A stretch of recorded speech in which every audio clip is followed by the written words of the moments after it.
5 hosts. 5 opinions. 5 fearless debates. 5 unfiltered takes on the day's news. 5 reasons not to be anywhere else on Saturday night.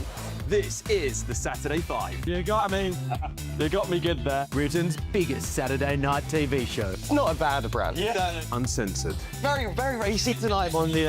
Unpredictable. What does she say? Can you translate it for us? And always entertaining. And how can a country go from being led by William Wallace Saturday nights from 6 p.m. only on GB News. the People's Channel? Britain's news channel. You're going to want to stay tuned, trust me.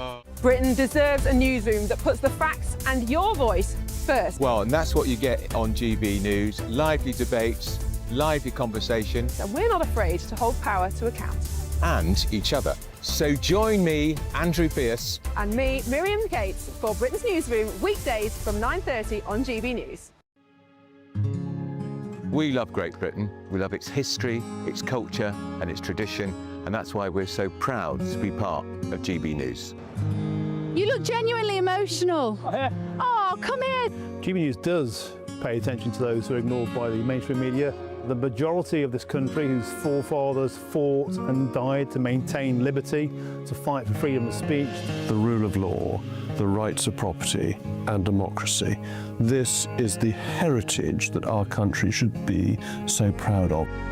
Which of course includes our Christian heritage. There's been a huge resurgence in the number of people going to church. Perhaps they're not finding what they're looking for, and they're looking for something a bit deeper, a bit more truthful, a bit more akin to Britain's Christian heritage. That's right, get ready, because the most exciting night in general election history starts now!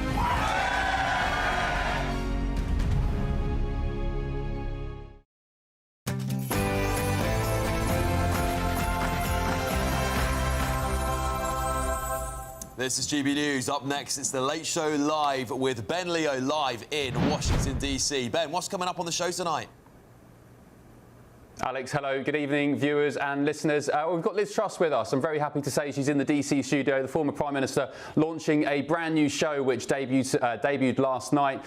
It's a cracker, and it's basically an extension of her really great book, 10 Years to Save the West. By the way, on that concept, 10 Years to Save the West, the State Department in the United States here has released a pretty bombshell memo saying, actually, we've got 20 years to save the West, so maybe somewhere in between, because civilization is at risk of societal collapse because of mass uncontrolled migration.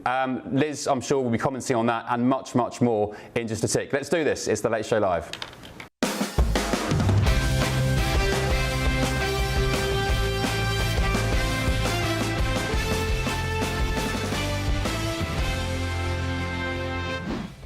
Hello, good evening. Hope you're well on The Late Show Live tonight. I was blamed for a market crisis that was not my fault. The deep state and their allies in the media and politics tried to destroy me because I challenged their decades-long failure. Well, she's gone from running the country to taking on the establishment head-on. Liz Truss says she's gearing up to launch a counter-revolution, and I'm pleased to say she's unleashed live tonight in the Late Show Live studio next. But also tonight, I don't want to die estranged. Thomas Markle breaks his silence from his hospital bed in the Philippines and claims Meghan has not reached out to him. Plus, Christmas markets brace for terror. European nations ramp up spending against Islamist and extremist threats as France warns the terror risk is now, quote, very high. We'll also be cracking open tomorrow's front pages hours before the ink's dry, and of course breaking the news before it comes news. And of course we're live in Washington DC, just yards from the White House, bringing you the stories America's talking about and that matter to Britain too, including this one. I'm so saddened to see what happened in Europe with the immigration. A bombshell White House national security strategy reveals what the president really thinks of Europe. And let's be frank, it's quite damning. Warning of civilizational erasure and a continent becoming completely unrecognisable. Some would say, I guess, it already is. But also tonight,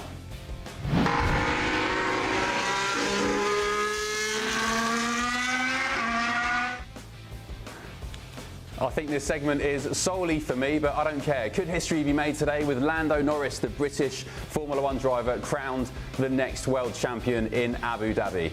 And this was the man who Democrats insisted was fit enough to run America until 2029.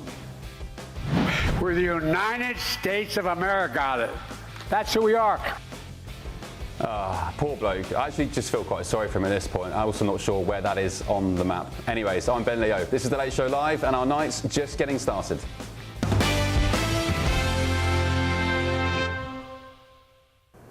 Hello, good evening and welcome along to The Late Show Live. Now, she may have been Britain's shortest serving Prime Minister, but now she's back and launching what she calls the counter-revolution, a weekly blast against what she says is a media world full of groupthink, timid consensus and elites who, quote, get everything wrong. Hard to disagree with that.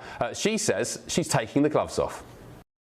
In 2022, I was deposed from the office of Prime Minister of Great Britain. I tried to save our country from the doom loop it is now in. We set out a vision for a low-tax, high-growth economy that would take advantage of the freedoms of Brexit. I was blamed for a market crisis that was not my fault. The deep state and their allies in the media and politics tried to destroy me because I challenged their decades-long failure. Now I'm back. I will expose the people who brought me down. I will take on the deep state. I will tell the truth about what is happening in our country and across the West. Tune in to the Liz Truss Show every Friday. Well, she joins me live now here in Washington, D.C. Liz Truss. Good evening, Liz. Great to be here. Thank you for coming. Is it too early to say Happy Christmas? No. Or do we do a Kamala Harris? There's so much Christmas here in America. It of course, just feels look at the snow falling. so Christmassy everywhere. It's great. Yeah, I love it. The Americans do Christmas very well. They do it all the time. Liz, you've had a pretty impressive redemption arc. You were, of course, a Remainer Lib Dem back in the day. That's how you started out. Then, of course, you became Prime Minister. I've always been a rebel, though. I've always been a rebel. Well, you're even more of a rebel now because you've launched what some would call, you've been red-pilled. You've got your own show now, the Liz Truss Show.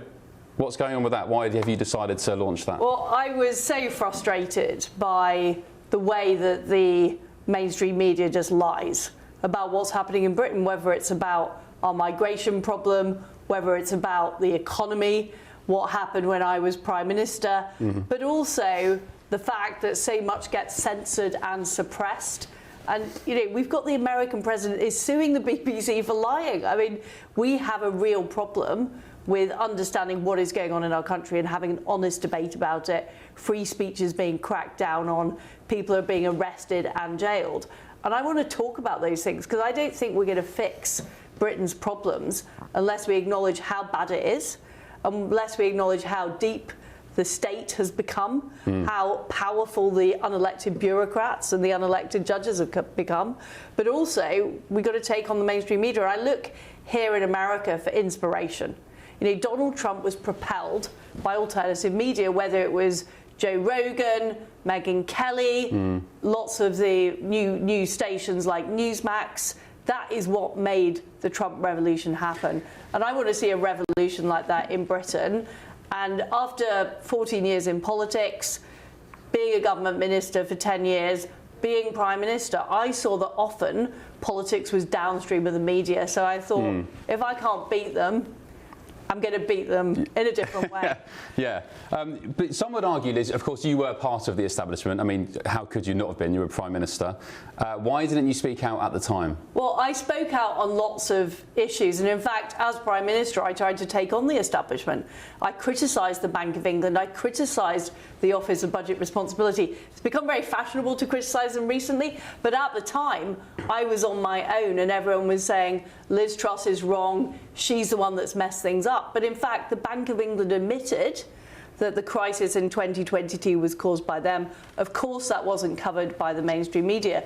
So I would argue I'm the only Prime Minister that actually tried to take on the people that were really. And you say that's why they brought you down? The people really run. I mean, I could say lots of other things.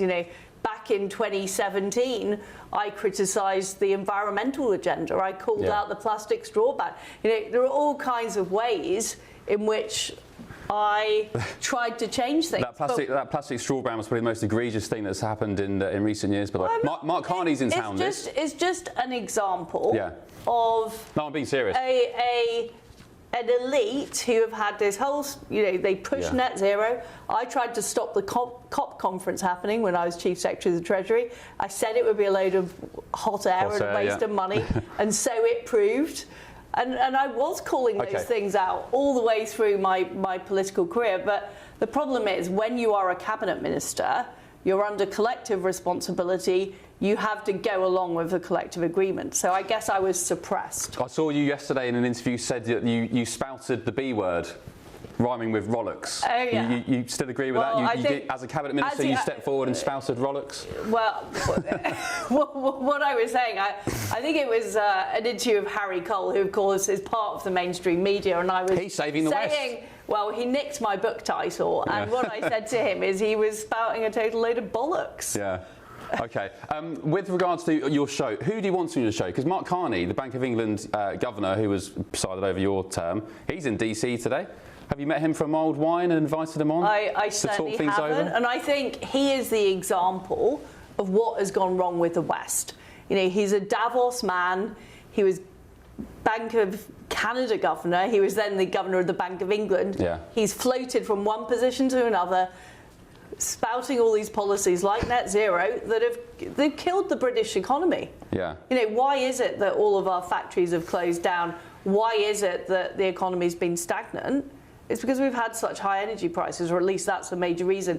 Carney's behind it, but he just floats into yet another job. Okay, he's not coming on your show then? He certainly is not coming on my show, because my show is about getting inspiration from people who want to change things. Yeah.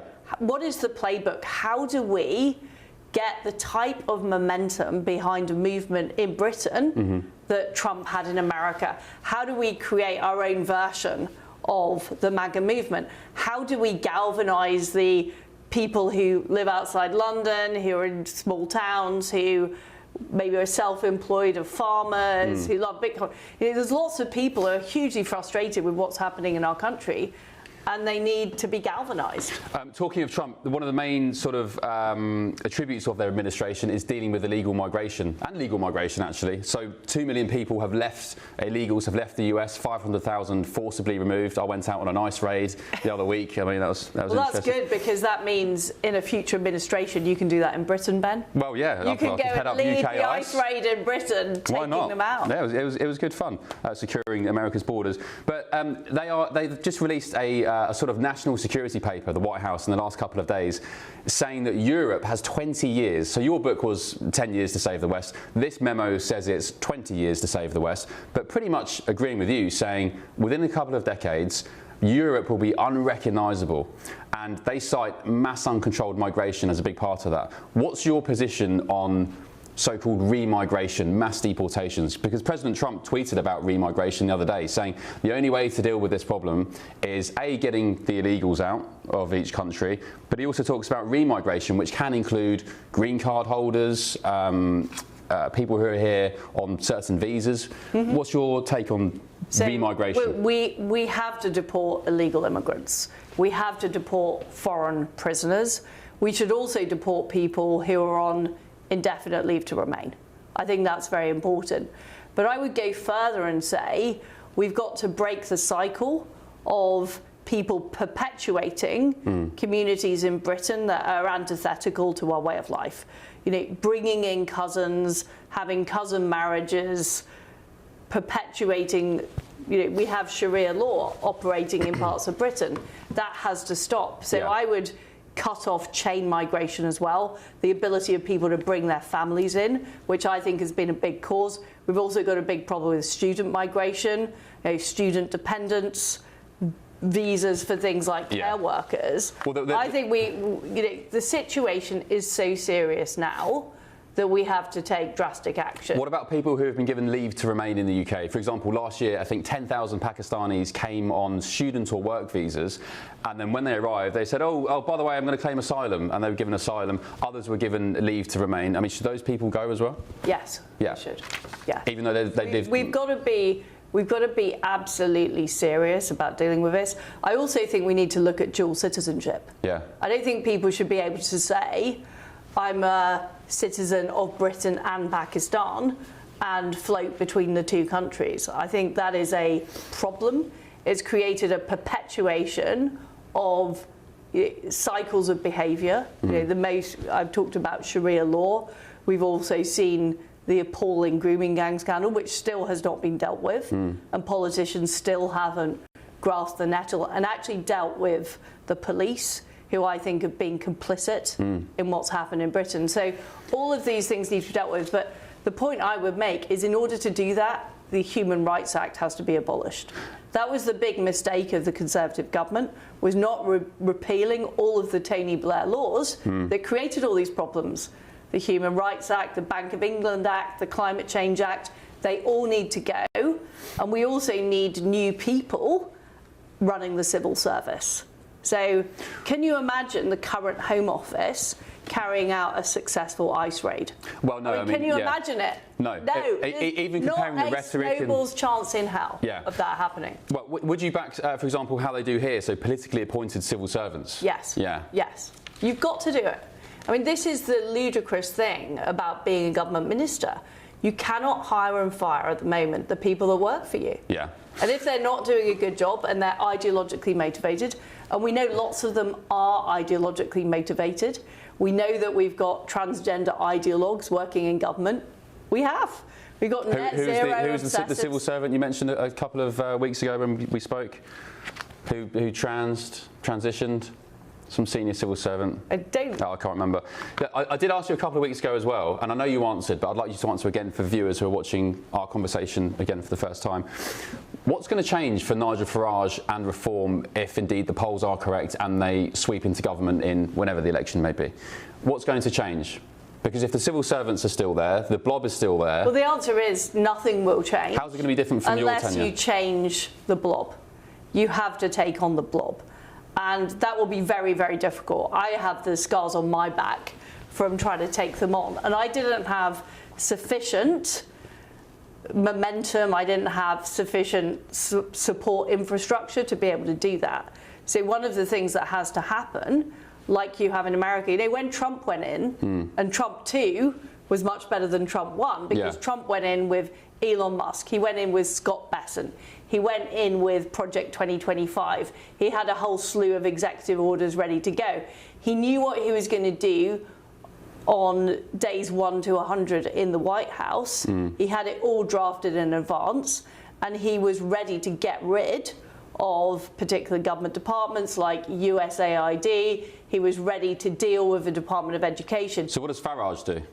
Well, Day one. what I'm saying is that if the Prime Minister who gets elected, it might be Nigel Farage, in 2029, does not have at least that level of plan, they will not succeed. Because, you know, I'm a great critic of Keir Starmer, but he is not the only problem in Britain. We now have a judiciary that's completely unaccountable, thanks to the way Blair created the Supreme Court and the Judicial Appointments Commission.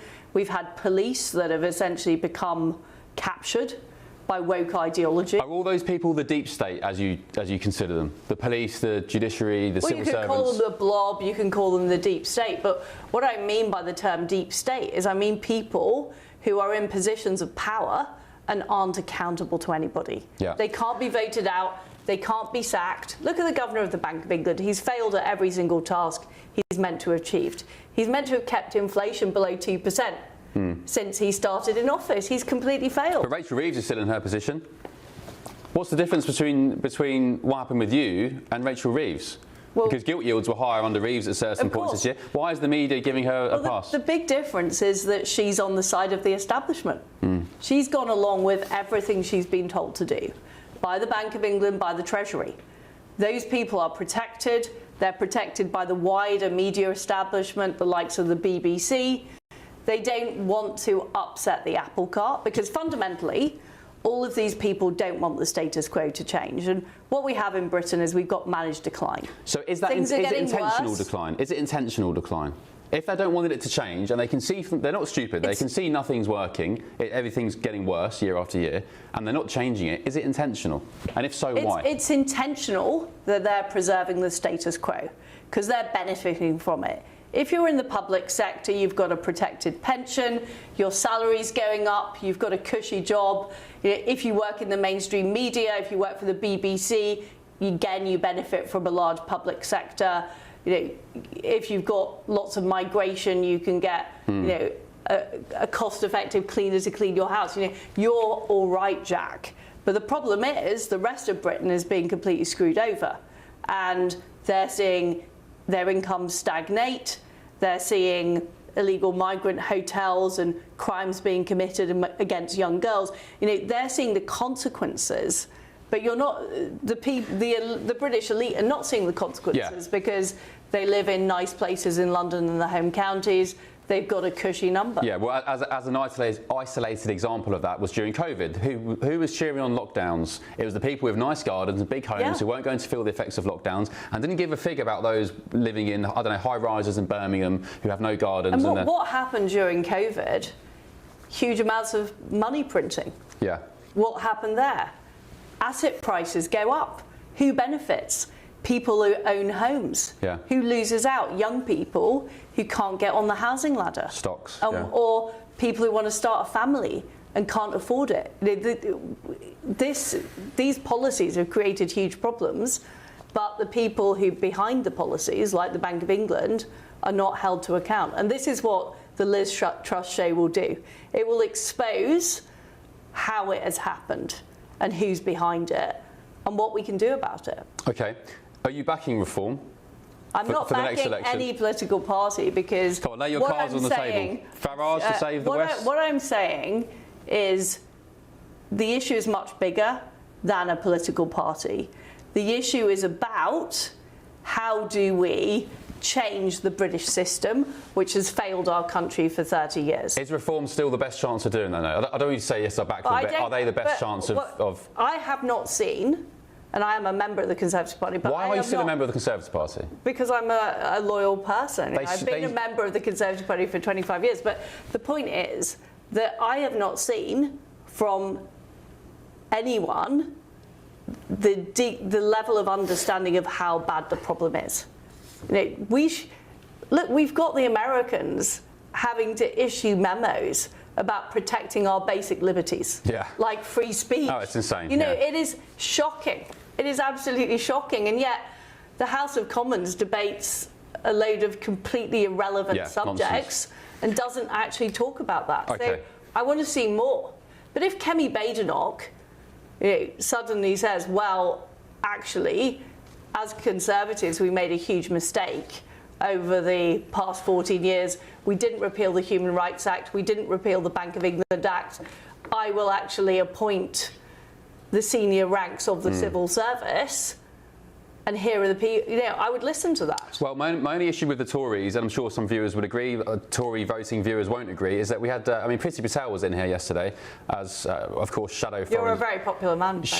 Well, she was speaking to Bev, actually, right. So yeah, she shunned me. But she, of course, was Home Secretary under the so-called Boris wave. She welcomed something like 3.8 million migrants into Britain, gross migrants.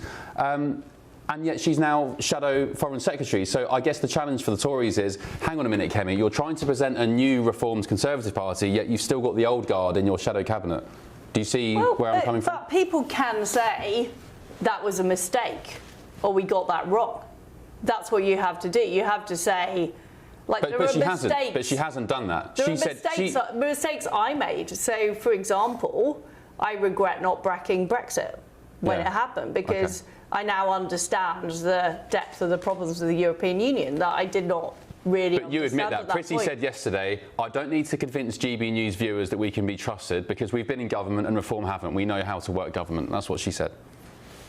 Well, I think the Conservative Party needs to acknowledge the failure of the past 14 years. OK. One last question. Thank you for your time. You've been very, very generous. Have you got a message for GB News viewers? How can they help on the ground? Because it's all very well former Prime Ministers launching podcasts and shows and us talking about it here in the comfort of our studio in DC. What can everyday people who are waking up, first of all, going to work... they can tune into the Liz Truss Show, and GB which is available on YouTube, it's available on X, it's available on all of the platforms. Is it weekly?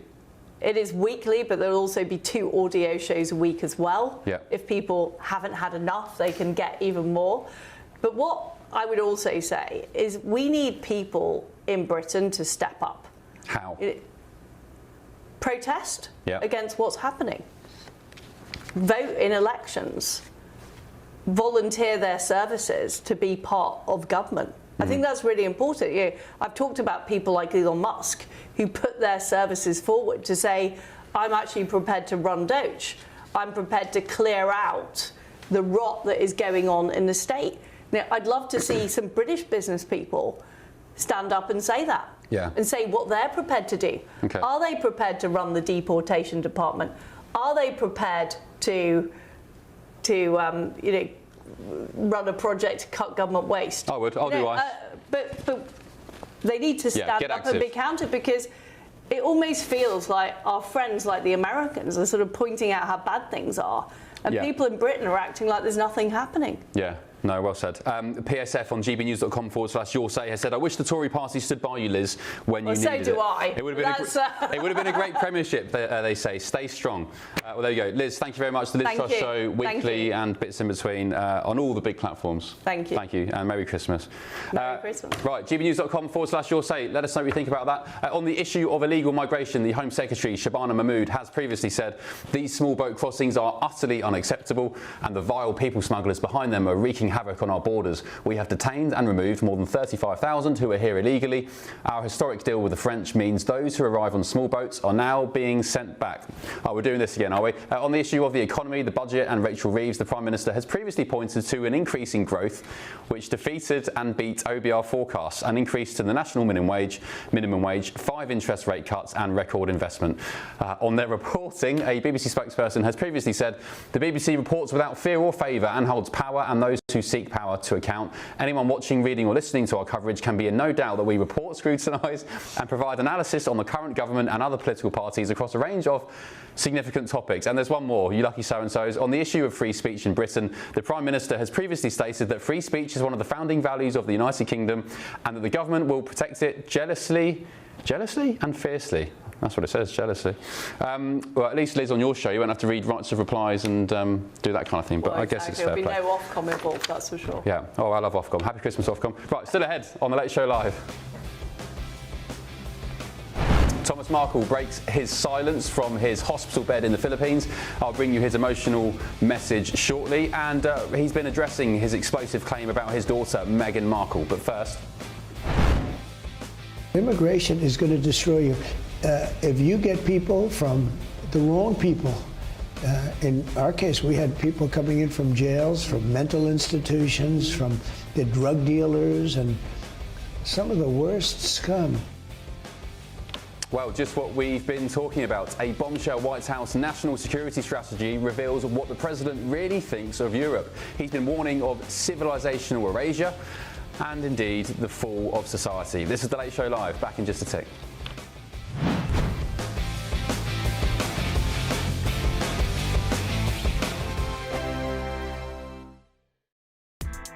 Join me, Nana Akwe, for an informative, interactive news programme with a difference. It's fun. No, he didn't say that, Dave. I'm so surprised. I think there's an element of truth to that. Join me from 3 p.m. every weekend, only on GB News, Britain's news channel. Hi, I'm Michelle Dewberry, and my show is your opportunity to cut through all the noise and dive in headfirst to some robust debates. Ideas clash. Situation, Because the failure is... You're deliberately avoiding my point. Nothing's held back. And if you think this is the end of it, wait for more. And we do not shy away from the difficult stuff. Sometimes I want to shake people and say, if only you understood. So join me on Jubes & Co. weeknights at 6 p.m, only on GB News, Britain's news channel. Britain was once the envy of the world, but look around. A nation that no longer knows what it is or where it's going. A country that's broken. How do we fix Britain? How do we bring it back? Friday night with Matt Goodwin at 8 p.m, only on GB News. Mornings don't have to be tiresome, especially if you have the right company. Wake up to news as it happens, opinion and debate, and of course, a little bit of entertainment too. Because when the kettle's on, we're on. That's Breakfast on GB News, a show worth waking up for. Every morning from 6 a.m. Only on the People's Channel, Britain's news channel. We'll spread the news, you spread the word. From the school run to the home run, watch a new show for all of Britain. He can say whatever he wants. A straight talking show where all voices are heard. And, you know, when are we going to stop talking about smashing the gangs and actually do it? With the stories that matter from every part of our country. There's a bit of a crash landing there for your Chancellor. Bold, fearless and standing up for you. That's me, Martin Daubney, 3 p.m. till 6 p.m. weekdays, here only on GB News. The People's Channel, Britain's news channel. In the GB Newsroom, we bring you the news as it happens. With our team of dedicated journalists across the UK. We're ready to keep you up to date with what's happening every half an hour, every single day. Bulletins here on GB News. The People's Channel, Britain's news channel. Westminster's full of talk, but out here, it's the real world. Am I allowed to talk now? No, that's it. This is where it matters, real people and real lives. That's what politics is all about. In fact, has Trump made a good start? No. Straight answers, no spin, and just a couple of pints. How many fingers have I ever got up? About 10. So join me for Lee Anderson's Real World every Friday at 7 p.m. only on GB News. The People's Channel, Britain's news channel.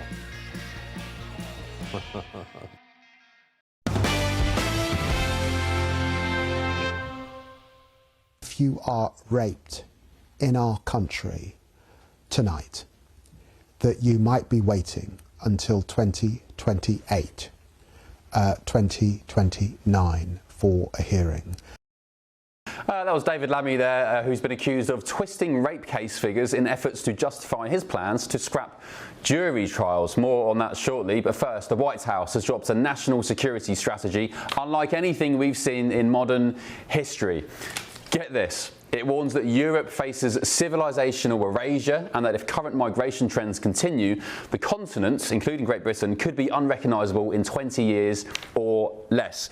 It even predicts that some NATO members will become majority non-European within a few decades, warning that uncontrolled mass migration is hollowing out nation states, weakening militaries and turning once reliable allies into unstable partners. Goodness me. Well, with me now is the political and media strategist AJ Bruno, and also my panel in DC who have come in from the cold, commentator Hilary Fordwich and the Democrat Party strategist Bob Weiner.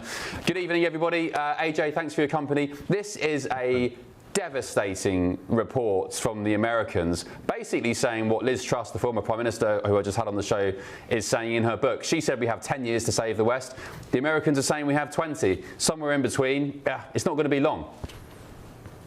Yeah, it's not that long at all.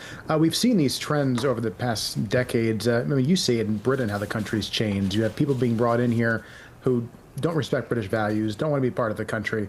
And in a lot of ways, they want to destroy what the UK stands for, what other European nations stand for. You couple that with the fact that there is this sub-replacement fertility crisis going on. Both these things combined are leading to a crisis. So yeah, in 20 years, Europe may not exist as we know it. So something has to change now. I thought when Brexit happened, for example, that they would take control of immigration there, maybe some British patriotism, finally get control of your sovereignty. And that hasn't happened. I think it's really, really a shame what's happening there. And we want allies in the future who are going to be reliable, who are going to share our values. And if we have a continent that's dominated by Sharia, which might happen the way things are going, I don't see that happening. So I hope it's a wake-up call, and I hope people take it seriously. Well, we were promised with the Brexit vote that would happen. We'd tackle illegal migration. I argue the powers that be, whoever they are, call them the deep state, whatever, we, the working people, the plebs who voted for Brexit, we were punished because migration after that, legal migration, just absolutely exploded. So somebody was getting their revenge. Bob Weiner, what do you make of this, this national security document from the White House? 20 years to save the West. Thanks again for having me, Ben. Great to be with you. And also Hillary, nice to be with you. As we said off camera, yes, Liz Truss, and it was an honor to be following the great short-term Prime Minister. It was wonderful to be with her and an honor, and she was wonderful in the green room, too. But she's right, you're right, that there's a demographic problem.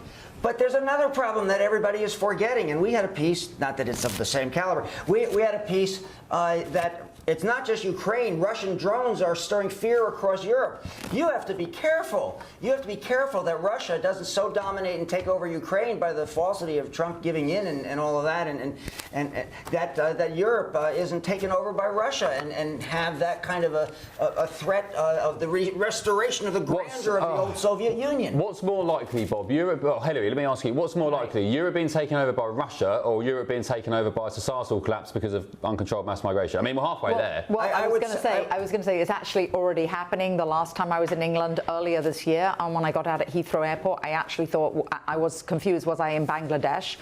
It really doesn't look like the England that we knew. And I would say this also, imams have said that they're going to conquer the West in 3 ways. One is through the womb, and they breed 8 to 1. And second is through our liberal laws, and you're considered racist if you have any objection to domination by Islam. And third is by migration. And so those 3 means they've actually proclaimed, and that's actually what is happening. And I think when you see Sharia law in every major town in England now because of the Muslim mayors, you're actually seeing it. It's not for the future, it's actually happening now.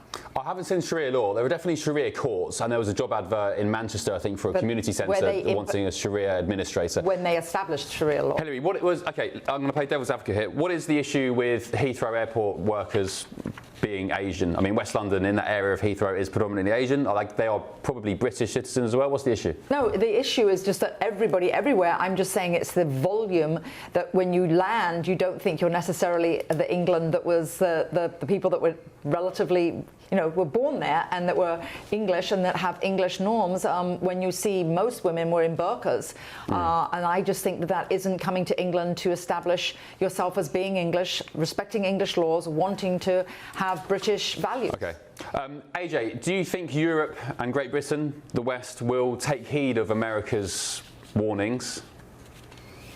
It's uncertain. I hope so. But, they've had decades to see what's happening, to change course, and I don't think it's really been done. So I hope they take heed of those warnings. But the problem is we have such a, left-wing dominalism in terms of societal views in a lot of Europe, especially in Western Europe. That has to change, and like like Hillary mentioned, you're seen as racist if you say something about this, right? You speak up, it's racism. It's not about race. I think diversity is a good thing if people want to become part of the country, to become part of that society, not to take it over with values which are completely hostile to that. So we don't want Sharia in the West. We don't want these backwards 7th century, Muhammad-inspired values. This is not something that we need in Europe or in Western society in general. If we don't stop it, it's going to be too late one day. So people have to wake up, whether that's voting for reform. I mean, the government in power there is a mess. The country's being destroyed. So something has to change. I'd hate to see Europe not as a partner, as a place that's been dominated, been ruined. I think it's really important to the future of humanity that we change course here. I really hope they listen. Will they? I don't know, but we've got to do what we can to make sure they do. AJ, thanks very much. Really appreciate your contributions as always, and we'll catch up soon. On the issue of illegal migration, I think I've already read this tonight, but whatever. Home Secretary Shabana Mahmood has previously said the small boat crossings are utterly unacceptable and the vile people smugglers behind them are wreaking havoc on our borders. We've detained and removed more than 35,000 who are here illegally. Our historic deal with the French means those who arrive on small boats are now being sent back. On the issue of Sharia law, Justice Minister Sarah Sackman told the House of Commons Sharia forms no part of the law in England and Wales, where people choose to put themselves before those councils in common with Christian, Jewish and other courts of faith. This is part of religious tolerance, which is an important British value, she said. While religious courts, including Sharia councils, do operate in the UK, most of their work deals with religious marriage, arbitration and financial matters. The government has been clear that their rulings are not legally binding. OK, gbnews.com/your say. Let us know what you think on that. It's a bombshell warning, and it's one of many actually from the administration here. Sort yourselves out, Europe, Britain, the West. You've got 20 years, otherwise forget that you ever started. Coming up on The Late Show Live.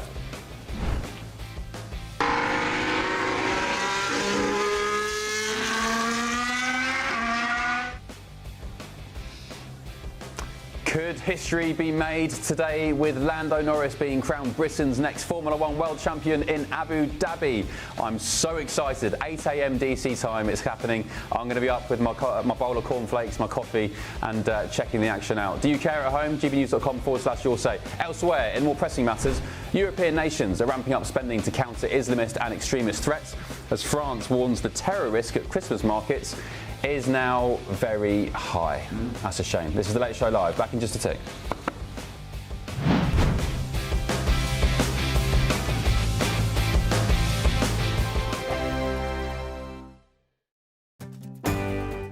I'm Michael Portillo. This is GB News, the People's Channel, Britain's news channel.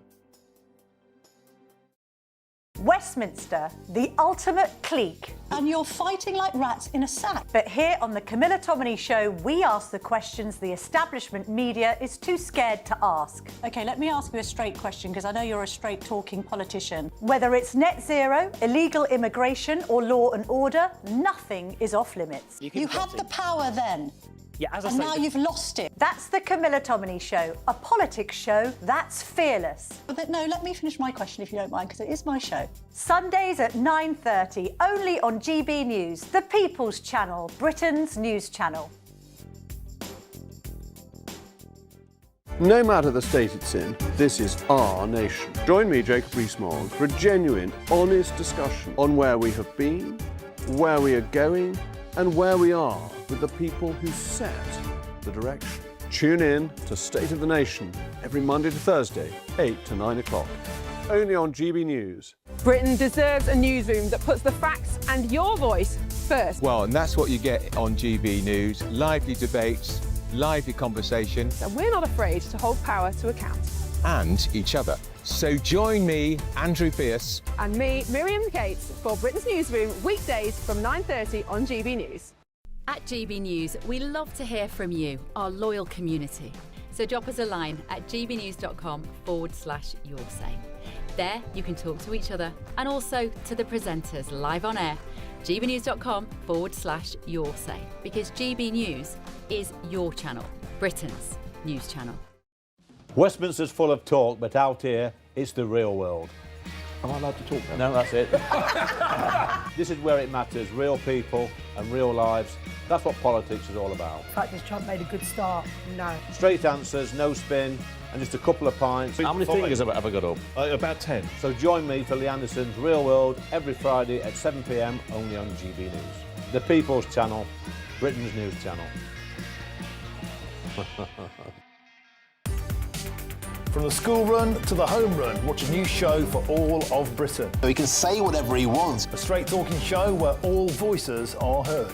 And, you know, when are we going to stop talking about smashing the gangs and actually do it? With the stories that matter from every part of our country. There's a bit of a crash landing there for your Chancellor. Bold, fearless and standing up for you. That's me, Martin Daubney, 3 p.m. till 6 p.m, weekdays, here only on GB News. The People's Channel, Britain's news channel.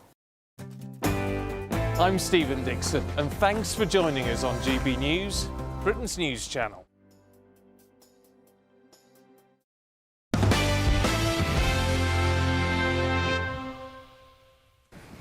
Hello, welcome back to The Late Show Live. Now, Europe's famous Christmas markets are opening, but they're opening behind concrete walls, armed patrols, surveillance grids and anti-terror fencing. Oh, those damn Mormons, eh? All across Europe, security spending has increased dramatically as officials say the risk of terror is the highest it's been in years.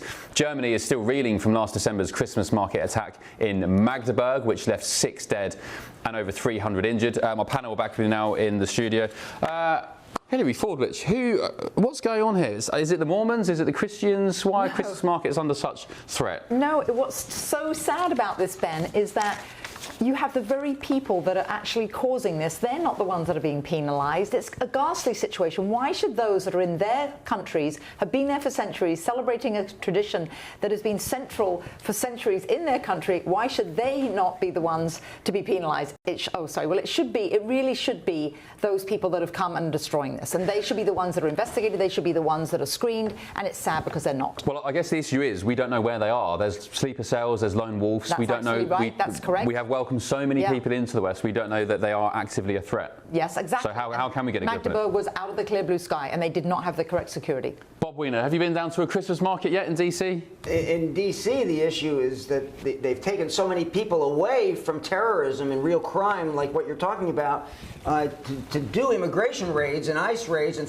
slamming mothers on the roads when they screamed they're American citizens. They've taken so many people to do that they don't have the people to find the crime and to well, hang on, they recruited 10,000 new ICE applicants. So why are they taking people away from other? 40% are doing the jobs they were supposed to do, and the other 60% are all doing anti-immigration actions. All right, well, we're going down an ICE rabbit hole. Hopefully, with anti-immigration actions, we'll get more of these people out, and we won't have more of these. Which people? The ones that have no criminal records? The ones that won't that have actually committed these terrorist attacks. No, that's not who they're getting. And the media has done the surveys. We actually have. And it's really anywhere, pick your number, from 3 to 30%. It is, and then 70% of these people are 100% innocent. Well, what about, other than what about they came Magdeburg, in Germany? illegally. That's their only crime. So they're not innocent? On that score, no. And Biden blew the border. But let's look to the future and let's put the anybody who comes here, anyone who comes here illegally, their first act is to do something illegal. A shepherd, sorry, what are your numbers? When you do something illegal, you would do another illegal act. What are your numbers on that? Because what you're saying is not true. 21. We have about 21 million. That's the estimate. You do not have the numbers in America. You do not have the numbers on illegal acts by immigrants because actually it's less than the population. I'm not talking about immigrant. I'm an immigrant. We're talking about illegal immigrants. People and who I am too. Illegally. I'm not illegal, but Bob, the Department for Homeland Security released some stats the other week saying that I think it was 70 to 80% of those arrested during ICE raids had at least one either criminal charge or conviction. Yes. No, I don't think that's true. I think that I'd love to see that. That's even a low estimate. Many of them have multiple. Question that. Yes. Totally. Anyway, we're talking about Christmas markets. Do you feel safe at Christmas markets here? Sure. Yeah? Yeah. Do you feel safe? Yes. Yeah. Yes. So what's the issue? Is it just Europe? Is it a Europe issue? I haven't gone into in Washington D.C. You want to go to somewhere like Middleburg in the countryside, and I think. Would you feel safe at a Brussels or a Bruges Christmas market or Strasbourg? I don't think I would feel as safe as I do Why here not? after what happened in Magdeburg. That's why. What happened in Germany, because I think that now this year. But why is America different to Europe? Because of the amount of security that we have here. I think we have an increased security. Got it.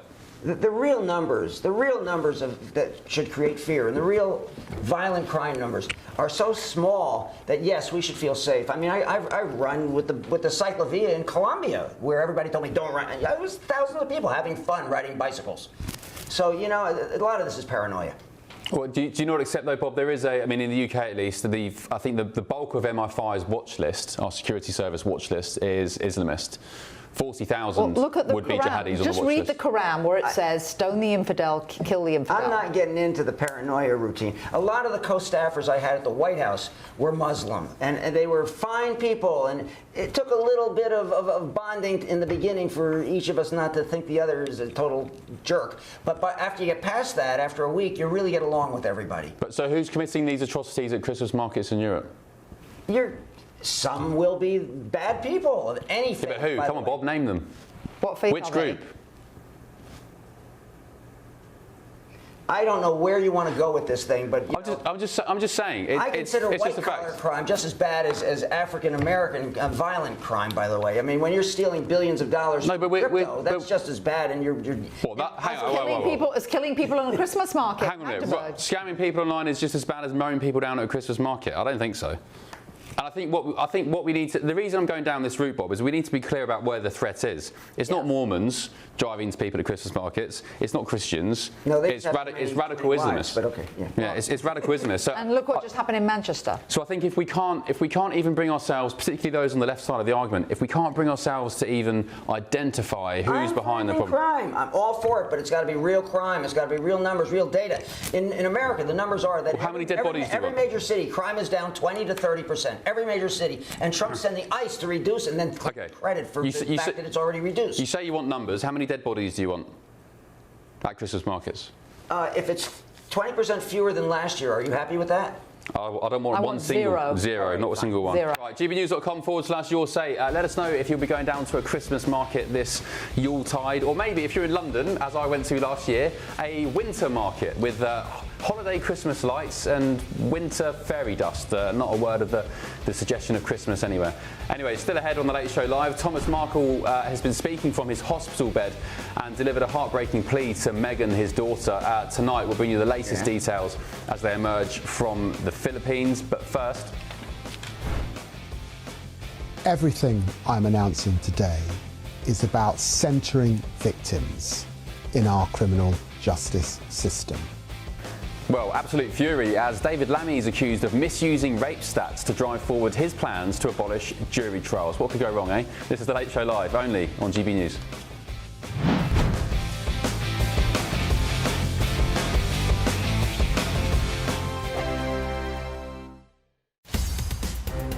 In the GB Newsroom, we bring you the news as it happens. With our team of dedicated journalists across the UK, we're ready to keep you up to date with what's happening every half an hour, every single day. Bulletins here on GB News, the People's Channel, Britain's news channel. Mornings don't have to be tiresome, especially if you have the right company. Wake up to news as it happens, opinion and debate, and of course, a little bit of entertainment too. Because when the kettle's on, we're on. That's Breakfast on GB News, a show worth waking up for. Every morning from 6 a.m. Only on the People's Channel, Britain's news channel. We'll spread the news, you spread the word. Westminster's full of talk, but out here, it's the real world. Am I allowed to talk now? No, that's it. This is where it matters, real people and real lives. That's what politics is all about. The fact is Trump made a good start. No. Straight answers, no spin, and just a couple of pints. How many fingers have I got up? About 10. So join me for Lee Anderson's Real World every Friday at 7 p.m. only on GB News. The People's Channel, Britain's news channel. At GB News, we love to hear from you, our loyal community. So drop us a line at gbnews.com/yoursay. There you can talk to each other and also to the presenters live on air. gbnews.com/yoursay, because GB News is your channel, Britain's news channel. Join me, Nana Akwe, for an informative, interactive news programme with a difference. It's fun. No, he didn't say that, Dave. I'm so surprised. I think there's an element of truth to that. Join me from 3 p.m. every weekend, only on GB News, Britain's news channel. You want to know what's really going on in the corridors of power? Labour don't know what to do with you half the time, and that makes you quite lethal in the chamber. Get behind the headlines with Chopper's Political Podcast. Join me, Christopher Hope, as I sit down with the great and the good of British politics. We'll see where this ruling takes us. These are the stories shaping our nation. Chopper's Political Podcast, available now on all platforms. Listen in and stay ahead. Hi, I'm Michelle Dewberry, and my show is your opportunity to cut through all the noise and dive in headfirst to some robust debates. Ideas clash. Situation, no, isn't it? No, because the failure is you're deliberately avoiding my point. Nothing's held back. And if you think this is the end of it, wait for more. And we do not shy away from the difficult stuff. Sometimes I want to shake people and say, if only you understood. So join me on Jubes & Co. weeknights at 6 p.m. only on GB News, Britain's news channel.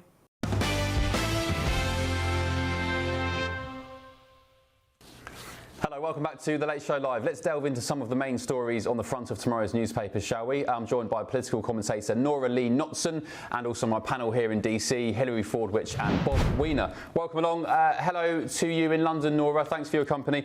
Front page of The Observer newspaper has a big interview with Sir Keir Starmer today, Sunday, and it's headlined, let's take a quick look, "The gloves are off." This is a deep dive interview by, I think it's Rachel Sylvester, the journalist, who has written she's found herself treading corridors with the PM for the latest in our Observer Walk series, rather than the rural rambles he loves, but there was plenty of time to visit Cardiff to I don't know, it's talking about where the interview was set. Anyway, he's been banging on about reform, Sir Keir Starmer. He has said, I've never been worried about the future of Britain under a Conservative government, bearing in mind he's a Labour Prime Minister, of course. I've never been worried about the future of our country under a Tory government. With reform, I worry about what will happen to our country in terms of tearing our communities apart. Once you say that diverse communities aren't British, that reasonable, compassionate people aren't part of who we are, and that we don't want to look after each other, and that only points of division count, you're going in a different direction.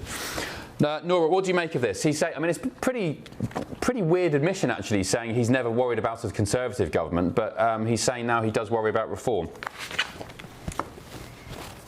Well, good evening, and it's great to be here. Essentially, it's an admission of the fact that Labour is going to be on their way out. He's admitting that reform is resonating. They hit on the problems that we see in this nation, and that's why we've seen the great rise of reform. How are they trying to deal with it? They're trying to deal with it by delaying elections, which is absolutely undemocratic. So they're very worried because they know they're on their way out.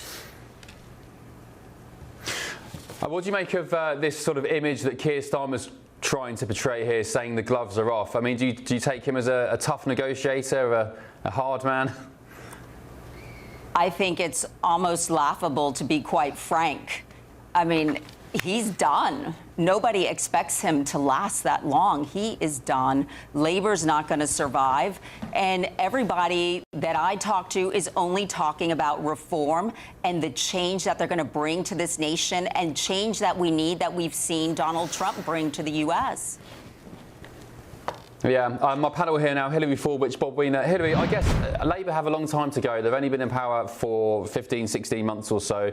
They've still got plenty of time. They're not going to be turkeys voting for Christmas. No. And if Keir Starmer does go, somebody else will replace him. Wes Streeting, perhaps, with, according to the Telegraph, or was it the Times yesterday, maybe a pact with Angela Rayner. So I don't think they're done in that sense. They still have some time. I think they are going to try and replace Keir Starmer. Wes Streeting does look like it's pretty likely. However, what I would say is Keir Starmer spends more time talking about Nigel Farage and reform and the issues and the problems with them versus his own policies. All he has to do is right the ship. If they just would right the ship, and if they do the right policies by the British public, if they'd address the cost of living crisis, if they'd address migration really and properly, they actually could save themselves. We all have to remember, it wasn't that they were really elected, it was that it was a protest vote. They had that protest vote, they had overwhelming support, and then they squandered it. It isn't too late for them to do something, but as you say, they're not going to vote for turkeys for Christmas. Bob, very briefly, do you look at Keir Starmer as an inspiration, as an American? No. I think, you guys have been saying that Nigel Farage is going to be the next prime minister. I like Nigel. I've been on his show. But let me just say that, by the way, to the guest who said that the reforms Trump brought, he's going to face a 30 to 40 wave election against him, and it's because of the reforms that he brought, the cuts against food, against health care, and denying people their basic rights, and then slamming immigrants to the ground instead of simply the deportations and working. Bob, I love you, but we were talking about Keir Starmer. Well, she raised the Trump issue. Yeah, I get you. Yeah, taking inspiration. Nora, thank you. We'll catch up with more time in the next hour. Sorry to squeeze you. We've got 2 minutes actually. Sorry. So let me just take I'm going to give you a comparison, viewers, listeners, and panel. So the front page of the Observer says Keir Starmer's taking the gloves off. Well, we did see one occasion where Keir Starmer had the gloves on, and this was what it looked like. Let's take a look. Yeah.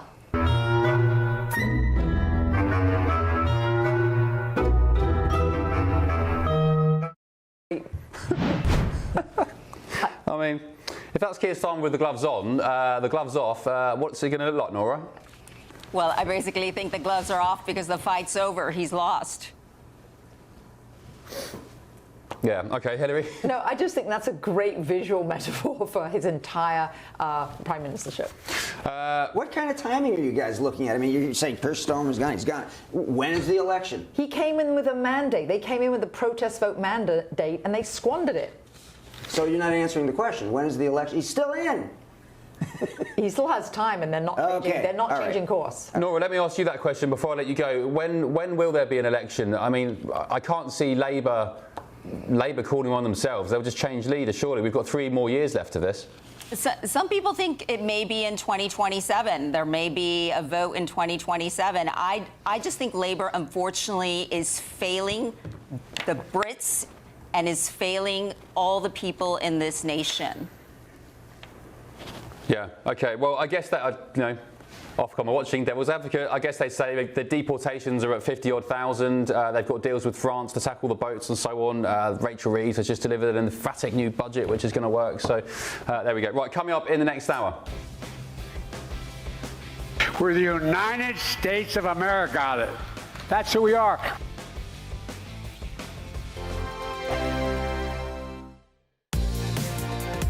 Mornings don't have to be tiresome, especially if you have the right company.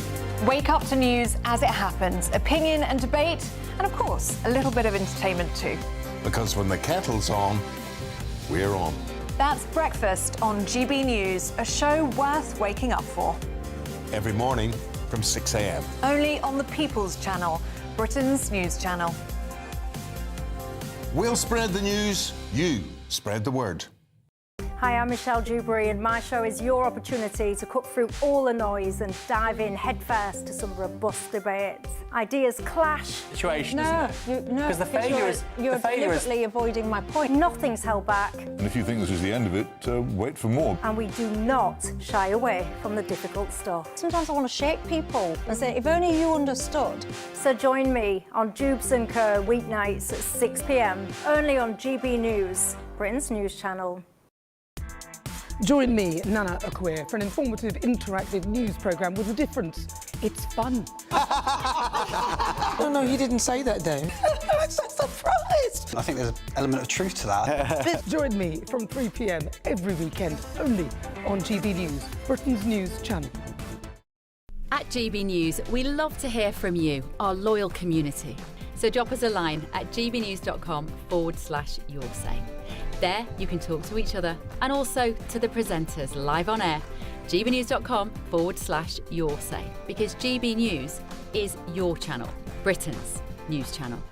Westminster, the ultimate clique, and you're fighting like rats in a sack. But here on the Camilla Tominey Show, we ask the questions the establishment media is too scared to ask. OK, let me ask you a straight question, because I know you're a straight-talking politician. Whether it's net zero, illegal immigration or law and order, nothing is off limits. You had the power then. Yeah, as I And say, now you've lost it. That's the Camilla Tominey Show, a politics show that's fearless. But no, let me finish my question if you don't mind, because it is my show. Sundays at 9:30, only on GB News, the People's Channel, Britain's news channel. From the school run to the home run, watch a new show for all of Britain. So he can say whatever he wants. A straight talking show where all voices are heard. And, you know, when are we going to stop talking about smashing the gangs and actually do it? With the stories that matter from every part of our country. There's a bit of a crash landing there for your Chancellor. Bold, fearless and standing up for you. That's me, Martin Daubney, 3 p.m. till 6 p.m, weekdays, here only on GB News. The People's Channel, Britain's news channel. I'm Tom Harwood. This is GB News, Britain's news channel.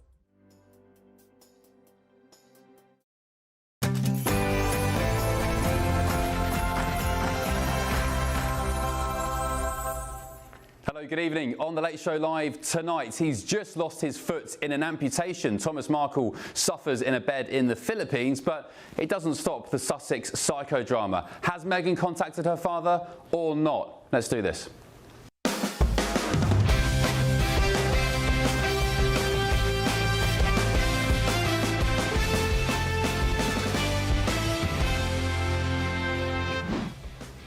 Hello, good morning. Hope you're well. On The Late Show Live tonight, I don't want to die estranged. Thomas Markle breaks his silence from a hospital bed, claiming Meghan Markle, his daughter, the Duchess of Sussex, has not reached out to him. Plus, we'll also be cracking open tomorrow's front pages hours before the ink's dry and breaking the news before it comes news. And of course, we're live in Washington, D.C., a very chilly D.C., just yards from the White House, bringing you the stories America's talking about and that matter to Britain too, including this one. I'm so saddened to see what happened in Europe with the immigration. A bombshell White House national security strategy reveals what the president really thinks of Europe, warning of civilizational erasure and a continent becoming unrecognisable. I guess some would say it already is. But also tonight,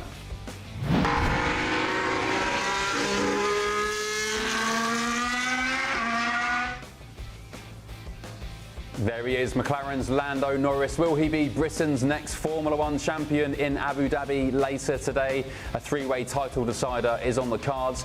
And elsewhere, this was the man who Democrats insisted was fit enough to run for America until January 2029. We're the United States of America. That's who we are. Yeah, not so sure where that is on the map, Mr. Biden. Anyways, I'm Ben Leo. This is The Late Show Live, and welcome to the second hour, where we've got all the stories you'll be talking about later today, more debates, and of course, zero ad breaks. Don't go anywhere.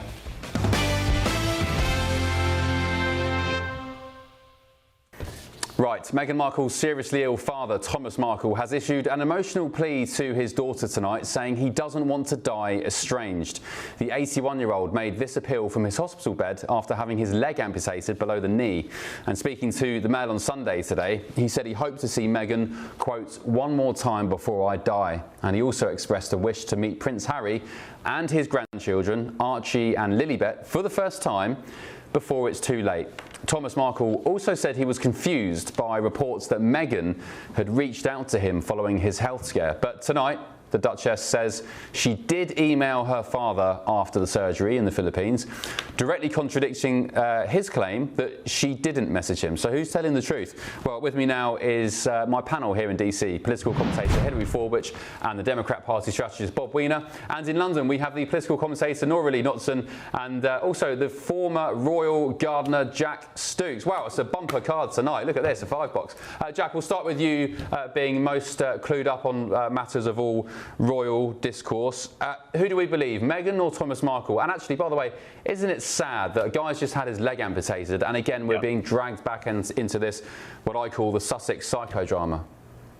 It is very sad. Thank you for having me on. But, you know, I think what is the biggest problem here is with the Markles, what seems to happen is everything seems to happen in the press.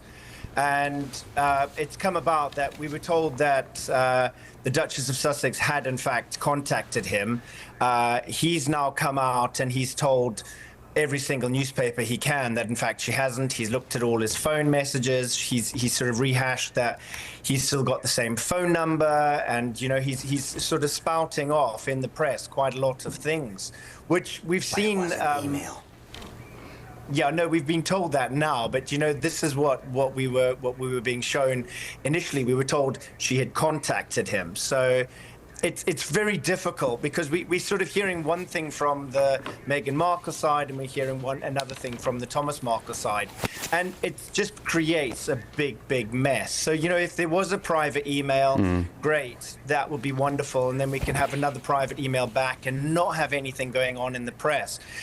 Like we're seeing with the Duke of Sussex, you know, if he's coming over to England and he's visiting his father, we don't see the problems that there has been. We're actually seeing that, like from an outsider, we're sort of seeing there's no contact, but they actually are probably in contact. They are probably dealing with this in a quiet fashion and trying to sort of do it in more of a, you know, a nice human way and a family way.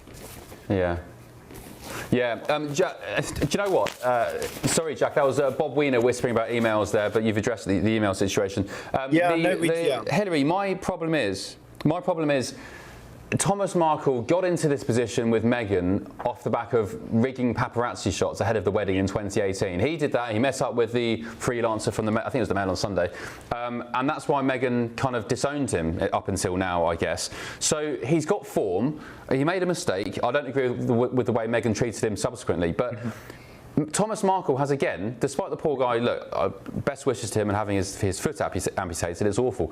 But he's kind of done the same thing again. He's been speaking to the Mail on Sunday from his bedside at a time when I argue, just speak to your daughter privately. Don't go running to the press all the time. Well, you're absolutely right. And what's shockingly ghastly about this is he actually contacted the reporter at the Mail on Sunday before he even contacted his own daughter and son, so even beforehand. Caroline Graham. Yeah, exactly. So actually, one of the things I always say is the apple doesn't fall far from the tree. No wonder she's like she is with a father like this, right? If this is how she was raised. And then when she said that she sent the email, supposedly, maybe she did, I'm not going to call anybody a liar, but the entire family has said that he hasn't used that email address for 5 years. Well, maybe she wasn't supposed to, know that. So I would give her maybe a little buy there, but it wouldn't be surprising if she actually hadn't, but she says that she did. And now he just had his leg amputated, and so he wasn't Well, not his leg, under his knee. And so he wasn't checking his emails? No. It was an email that hasn't been used for 5 years. Yeah. But so what I would just say is I just think that obviously this is a ghastly situation. He should have reached out privately and she should reach out privately. And this all comes at the worst time for her. Why? Because it's a hypocritical move because she's actually launched this show which is all about compassion and family for the Christmas season. So the hypocrisy is ghastly. Nora, somebody on your side, Glenn, has said emailing a father who is seriously ill in hospital isn't making it sound any better for you, Megs, as if she actually released a statement to say that. I mean, I guess that's a good point, isn't it? If your father's having an amputation in hospital, I mean, the last thing I'd do is email. Pick up the phone. No, I agree. And he hasn't changed his phone number. No, I think it's a desperate cry for love and affection. He feels he's towards the end of his life. What he really wants is love. He wants attention. And an email is something you do for business, for work. He wants to see his grandkids. And I think that's what any parent would want, despite what's happened. And you would expect her to have that compassion and that love and to set the example for her children. And I think this time of year, forgiveness should be in our hearts and family should be first and foremost. And it's an opportunity for her, despite what's happened, to show that and actually spend some time with her father. I think we would all applaud her if she did and forgive a lot of her past sins.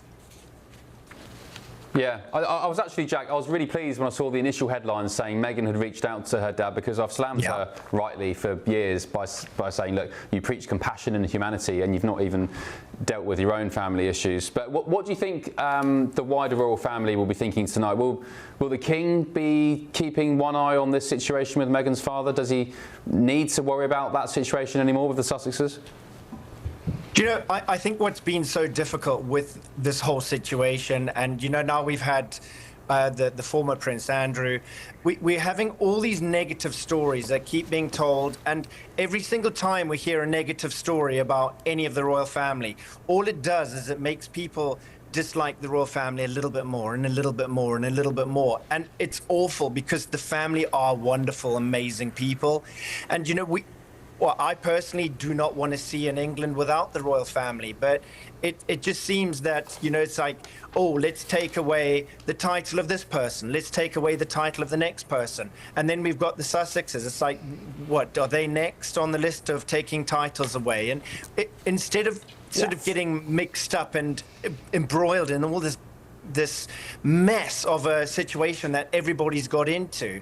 I think Harry has come to England. I think he has seen his dad and he has tried to say, I don't want to lose you, Dad, and I need you back in my life. And how amazing would it be if we could just all get them all in together into one room and just say, right, work it out. Let's just fix the situation, because none of us actually want to see this go on. None of us want to open the paper and say Meghan's done this and Harry's done that and somebody else has done something else. We actually want to open the paper and go, isn't this amazing? The royal family all together again, the fabulous four, the Markles have actually been able to make some kind of situation where they've actually all met with each other in New York or in wherever it may be, somewhere, or had a FaceTime or something, just the start of actually being able to fix something. And I'm sure that Thomas Markle is feeling awful, and when you're going through something in hospital, you do feel alone. I've been in hospital. I've had back operations or whatever it might be,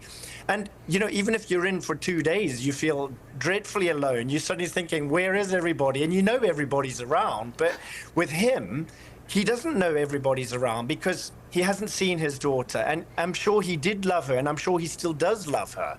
But what we're seeing from the outside perspective is we're seeing this man that's extremely lonely and misses his daughter. So he's sort of crying out, but he's doing it in the wrong way. He's crying out to the press. He's not crying out to his family and saying, look, this is how do we deal with this? How can we as a family fix this? not using the press. And you know that we've seen Harry and Meghan use the press to try and reach out, and it doesn't work. It goes badly wrong. Yeah, well said, Jack. I really enjoyed what you were saying there about reconciliation, because I think if these guys can do it, if the royal family can do it, and the Sussexes, I'm not a big fan of the Sussexes, but whatever. I hope they find peace with their families and their fathers and their siblings. If they can do it, then every other dysfunctional family in Britain, including mine, we can do it as well, and it gives us hope for the future, eh, Bob? Yeah. But seriously, it's the healthy people in the family that should be making the moves toward reconciliation, not the guy who just lost his foot. So you think Meghan should be doing, and Harry be doing what? What should they do physically? I actually agree with Bob. What should they be doing, Bob? They should be picking up the phone or show up at the hospital. Yes. You think Meghan should get on a jet from Montecito, LA, to the Philippines? Yep. Yeah. What do Americans think of Harry and Meghan these days, generally? Let me just say, didn't Harry just make a joke that I hear America elected a king? Yes, so yeah, had a dig at Truss. So you like Harry, do you? Actually, in New York City, he walked onto the set to literally a standing ovation, and then the New York City crowd, which is obviously left-leaning liberals, they ended up booing him. So that shows you what Americans really are thinking of him. Nora, you're American, aren't you? What do you make I'm of from Harry Texas. and Meghan? What from your family and friends back home? I'll be honest, most people don't even talk about them, and they feel very sad that the royal family was ripped apart by Meghan. And I think most mothers feel that the woman, when she marries the son, she can change the whole dynamic of the family relationship, which is why you always hope that if you have a son, they marry a wonderful woman who preserves that family relationship. And I think it's very important that Meghan take heed, because one day her son will get married. And I hope that she might get the wisdom to see that it's important to build bridges again and just let bygones be bygones. And every family has their issues, but you need to get on with life and get over the bitterness and the anger, because it only kills you inside. Yeah, well said. Oh, it feels like a really wholesome segment this evening. It feels like some sort of therapy session, which has left me feeling optimistic for the future. Nora, thank you very much. Jack, appreciate your company as well. Merry Christmas if I don't see you. Thank you for your company. Jack Stokes, former royal gardener. Right, gbnews.com/your say. Glenn, you said families fall out all the time, but times like this, it's about coming together, making things right and finding peace and reconciliation. And Joanna has said, Ben, I always thought Meghan Markle's father, brother and sister are decisive figures. I think you mean divisive. We don't always know what goes on in families. He's already in the press. Yeah, and do you know what? That's what I've concluded today as well. You've got Thomas Markle, who got into this trouble in the first place for rigging paparazzi pictures, and he's done it again. He's welcomed the Mail on Sunday to his bedside in the Philippines. I just think, Thomas Markle, your kids, Harry, Meghan, like there's something not quite right with all of you. So just, you do you, and maybe we'll just stop talking about you. Right, still ahead on The Late Show Live. Join the community and be part of our shows by becoming a friend of GB News. Get a direct line to join the conversations that you hear us talking about every day in our programmes by commenting on Your Say and voting in You Decide polls. Access opinion, analysis and behind-the-scenes videos as we share more from the stories that you see on TV and radio. Plus, watch our shows live and on catch-up anywhere, anytime. If you love our channel, become a friend of GB News for free by scanning the QR code or going to gbnews.com/friend. Don't just watch our programmes, come and be a part of them. Yes, become a friend of GB News. It's free, of course, and only takes a moment. Just get your mobile phone, if you have one, open the camera, scan the QR code on your screen, and a little link should pop up, which you can click, and you can become a friend of GB News. Right, still ahead on The Late Show Live. America's immigration crackdown is cutting rents and boosting wages, apparently. Should Britain do the same? Should we be channeling the spirit of this Trump administration? Or is it all a little bit too much, as Bob Wiener laughs at the idea? This is The Late Show Live, only on GB News.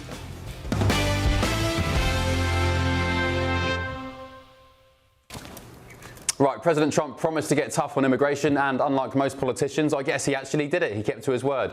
Mass deportations, visas slashed, a total hard reset of America's immigration system. We were told this would crash the economy, that without endless cheap labour, the country simply couldn't function. But the early numbers show promising signs.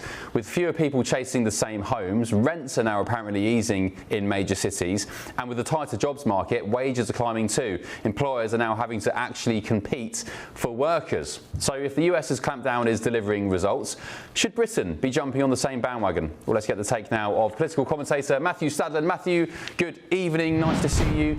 Merry Christmas. What do you make of this? Should we be doing the same? I guess the proof's in the pudding, and the pudding says this side of the pond that it's working.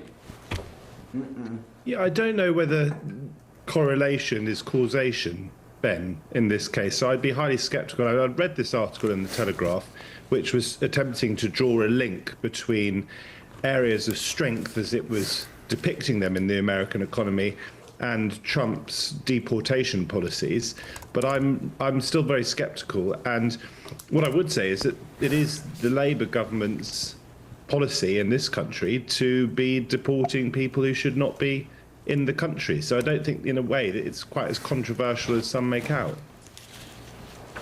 Yeah, so rents are down apparently in lots of major cities. I mean, that's a great start. I just wonder though, Matthew, can we compare directly the United States to Britain? What would the caveats be? How do we differ?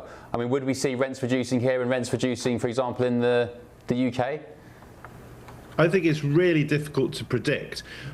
Clearly, Nigel Farage, leader of Reform UK in Britain, wants us to believe that if we somehow drive down illegal immigration to this country, and I want illegal immigrants, broadly speaking, to be deported, then many of our problems will be resolved. That I think is a core message of Nigel Farage.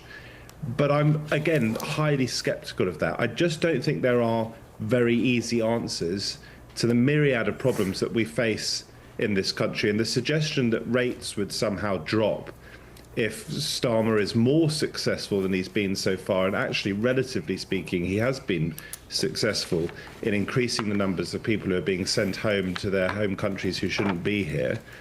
I think if he becomes more successful, the idea that rents are going to suddenly drop, to me, it just doesn't quite add up.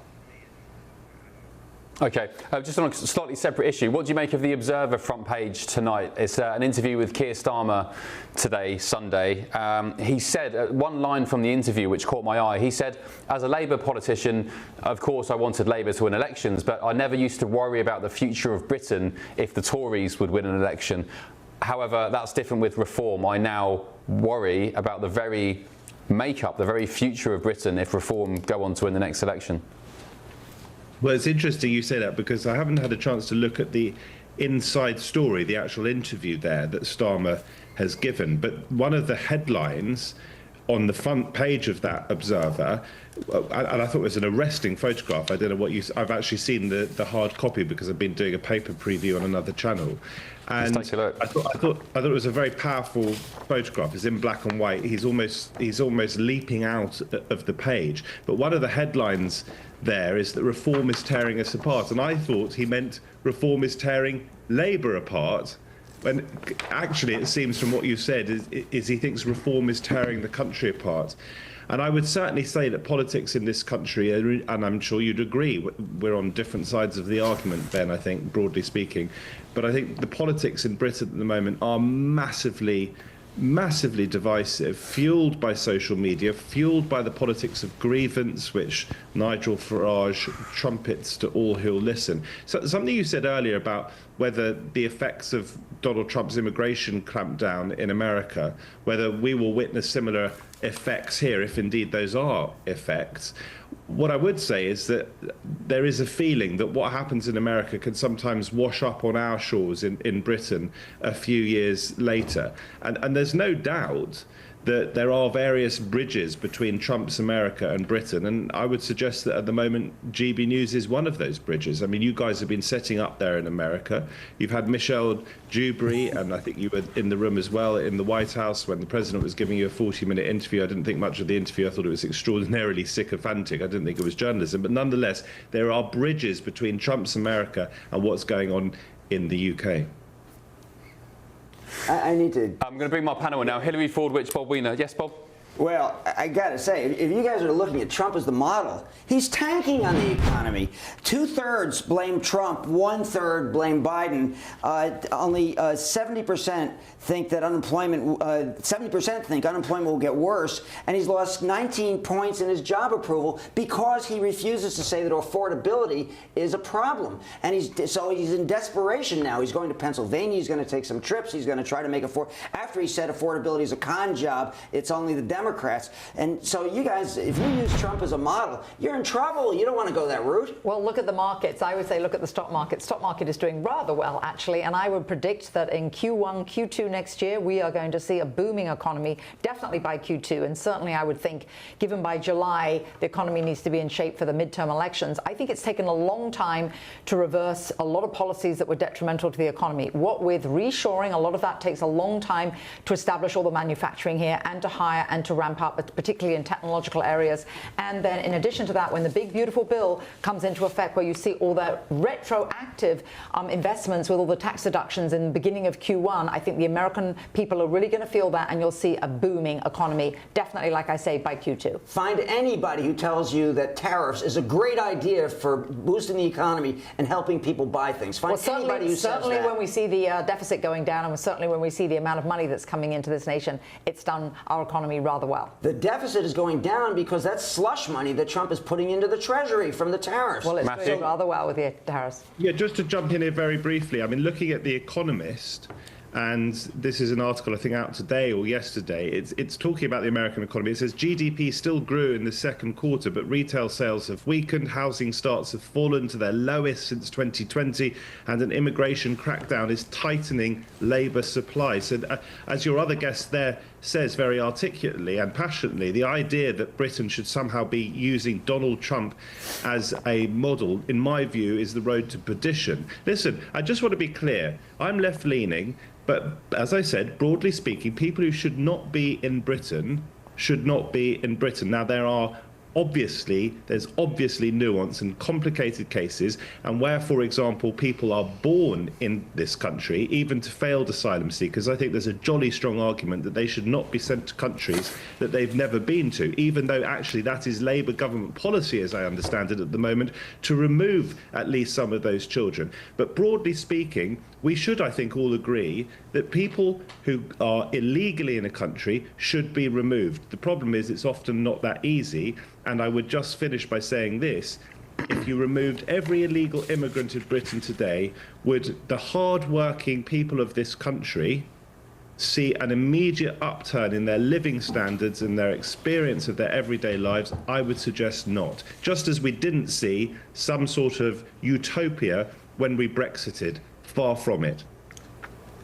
Well, I'm sorry, they would immediately alleviate the pressure on the NHS. They'd immediately alleviate the pressure on the housing stock. HMOs, for example, I went to Bolton some months ago. Bolton went from something like 300 HMOs across the city to more than 700 in just a year, because the government, instead of whacking migrants in hotels now, they're shifting them into residential streets, packing 6 or 7 into a house and saying, oh, look, we stopped the hotel problem. No, you didn't. You just put them into another, you just kicked the can down the road. So housing stock, pressure on local services, I mean, that would immediately be felt. And by the way, the most important thing about illegal migration is national security. We don't know who these people are, where they're from, what their intentions are. They throw their mobiles and the passports away. If it saves just one life, if it saves the murder of just one British citizen, as in Rhiannon Sky White, the poor girl who was stabbed 22 times with a screwdriver shortly after leaving her asylum hotel, it's worth it, because we've got our own wrong-uns and misfits in the UK. We don't need to be importing others. Right. Well, as I say, people who are illegally in this country clearly should not be in this country. Part of the problem is that lots of them fly under the radar and the government doesn't know where they are. But it's not just that, as you know, Ben, because actually deporting people to countries where they may face torture or death is something that you may not care, but I can tell you many Brits do care. And if there is such a thing as British values, then I would suggest it is un-British to be sending people to countries where they might be tortured or murdered. But even if you think you don't care, even if you say you don't care, we can only deport people to countries who will accept them back. We know that Nigel Farage wants to do some sort of deal with the Taliban. I'm not in favour of that. Might there be some marginal gains in this country if every illegal immigrant is sent back to where they came from? Possibly. Might public services be a little bit more amenable to the rest of us? Possibly. Is it going to have the dramatic effect that people like Donald Trump and Nigel Farage would have us believe? I don't think so. Well, one thing it will do is it will send a strong message. It will be a deterrent for any future illegal migration. It will say, if you think of coming over across the channel or in a lorry over the next 10, 20, 30 years to the UK, one thing's going to happen to you. You're going to be put in a detention centre, processed and sent back to wherever you came from. So it may not have a massive drastic effect immediately, I argue it will, but just from your argument, fine, okay, but it will save 20, 30, 40 years of continued uncontrolled mass migration. And Matthew, we disagree on this. I don't know how you take this position. I think you're a bit balmy actually on this front. I don't care what happens to a convicted paedophile from Pakistan, Afghanistan, Iraq, Syria, wherever. I don't care. They can go back and get stoned to death for being a paedophile. Why should I care? They lost all their human rights when they decided to sexually abuse children. So first of all, except they're all the richest people, and they're also white in the Epstein case. Yeah. So first of all, we're not just talking about paedophiles, are we? We're talking about a lot of people who shouldn't be in this country, many of whom we don't know where they are, and those that we do know where they are, we may not be able to deport them to somewhere like Afghanistan because they would get murdered or they would get tortured. Do I happen to think that paedophiles should be tortured or murdered? No, I don't believe in the death penalty, and I don't believe in torture, and I don't think you'd like to introduce torture into this country, Ben. Maybe you would. We have a very different set of values if that's the case. But let's not conflate paedophiles. I think paedophiles let's not conflate paedophiles with the vast majority of people who are in this country illegally, who should be deported. That's a very dangerous conflation that you're doing there. It's a populist trick, and I think you shouldn't do it. You're putting words in my mouth. I'm not calling all illegal migrants paedophiles, but I'm saying for the worst of the worst, I'm using paedophiles because it's the strongest case. If the worst of the worst people in our country, I don't care if they're deported back to hellholes where they'll get stoned. I don't care. You've leapt, Ben, from illegal migration generally, which is what I thought we were talking about, suddenly to bringing paedophiles into the conversation. Well, we're talking about deportation. You're saying you don't want people who would face persecution in their own country to go back if they face torture. If they're criminals, especially some of the hardest criminals, it's not Britain's problem. Why is it taxpayers' problem? As I say, I wasn't talking about paedophiles. I was talking about illegal migrants, the vast majority of whom are not paedophiles or criminals, murderers, whatever. You've brought paedophiles into it. Do I think paedophiles should be tortured? Well, no. Do I think paedophiles should spend a very long time behind bars? Yes, I do. I'm a father of 2 children, Ben. Okay? Of course, I think paedophiles do terrible acts to people and should be in prison. I'm a father of 2 children. I think paedophiles should face the death penalty. So why have we not had one word here about the Epstein case? Okay, Hilary, last word to you. No, I've said it before and I'll say the same thing again. It's all very simple. It's extremely simple. Anybody who does anything illegal is going to do something else illegal. That is a principle, and a leopard doesn't change its stripes, and I think it's really important to stop them before they even come in. I don't understand why there isn't military, the British military isn't on the beaches protecting the nation and stopping any small boat ever coming. Okay. Matthew, thank you. Merry Christmas if I don't see you. Hope you enjoy yourself. It's my birthday. We'll catch up again soon. It's my birthday. It's my birthday. Today? Happy birthday. Sagittarian, fellow Sagittarian. Thank you. I'm 46 and 1.5 hours old. Okay. Oh, it's Sunday's your birthday. It's my mum's birthday yesterday on the 6th, so happy birthday to my mum if you're watching. Thank you very much. We just celebrated my cousin's 90th birthday. Oh, happy birthday to Bob Wiener's cousin. Matthew's birthday. Happy birthday to you. What did you do for your birthday, Matthew? There is coming up today, so I'm spending the first few minutes of it really with you, Ben. Oh, Okay. well, there we go. Lovely. I know you like to criticise me, but it shows you love me really. Happy birthday, Matthew. Enjoy your day. Speak soon. Right, still ahead on the Late Show Live.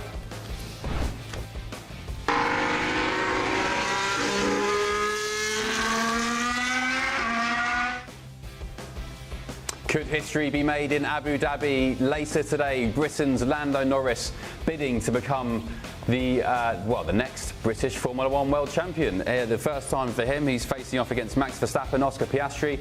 Could it be a day for the Brits tomorrow in Abu Dhabi? But first, we'll reveal that this is one of the largest individual fundraisers in GoFundMe history. I loved telling you about this story yesterday. It brought me to a little bit of tears. The waterworks were there very slightly. The 88-year-old veteran and a GoFundMe that turned his life upside down. I've got an update for you tonight, and it's a whopper. I'll bring you the major update in just a tick. Let's get your weather. Back in a sec.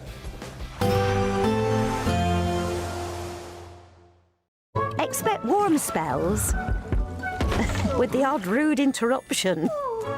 Box Boilers sponsors the weather on GB News. Good evening and welcome to your latest GB News weather update from the Met Office. As we move into Sunday, we do have further rain on the way, spreading northeastwards across the UK, but bringing with it some mild southwesterly winds. And here it is on the pressure sequence. So low pressure in charge, this frontal system bringing the rain northwards as we go through the day on Sunday. And the ice bars once again squeezing together, particularly in the south. So showers will gradually die away for some of us through the course of this evening, but they will continue across the Northern Isles of Scotland. Otherwise, some clearer spells developing for many, but later in the night it starts to turn cloudier and breezier across the southwest. Temperatures start to rise as well, 10 to 12 degrees by the end of the night, and there will be some outbreaks of rain arriving for many of us by the time we get to the morning. Further north, though, it should be a largely dry night and a bright start to the day on Sunday, even with some sunshine across parts of Scotland. But it will be quite chilly. There could even be some patchy frost in the glens first thing. We'll run into the cloud and the rain across parts of Northern Ireland, and that rain will be steadily turning heavier through the morning, a rainfall warning coming into effect at 8 a.m. Quite a damp start to the day across more southern counties of England and across Wales too, and that rain is only going to get heavier as we go through the course of the morning. It will start to turn breezier too, and the rain will continue to spread its way northeastwards across the UK as we go through the day on Sunday. The rain generally always heaviest towards the northwest, especially Northern Ireland, where there could be some surface water on the roads, and then reaching parts of Scotland through the afternoon. Staying fairly cool across the north of Scotland, but mostly dry until after dark, and perhaps brightening up in the far southwest later in the day. For Monday, it's looking like a brighter day for most of us. We'll all see some sunny spells at times. There'll be a scattering of showers here and there, particularly in the north and the west. Some of those heavy with the chance of thunder, and perhaps turning cloudier in the south later in the day. And that's ahead of what could potentially be quite a spell of very strong winds and even stormy conditions for some parts of the UK as we move into Tuesday. Expect warm spells with the odd rude interruption. Box Boilers sponsors the weather on GB News.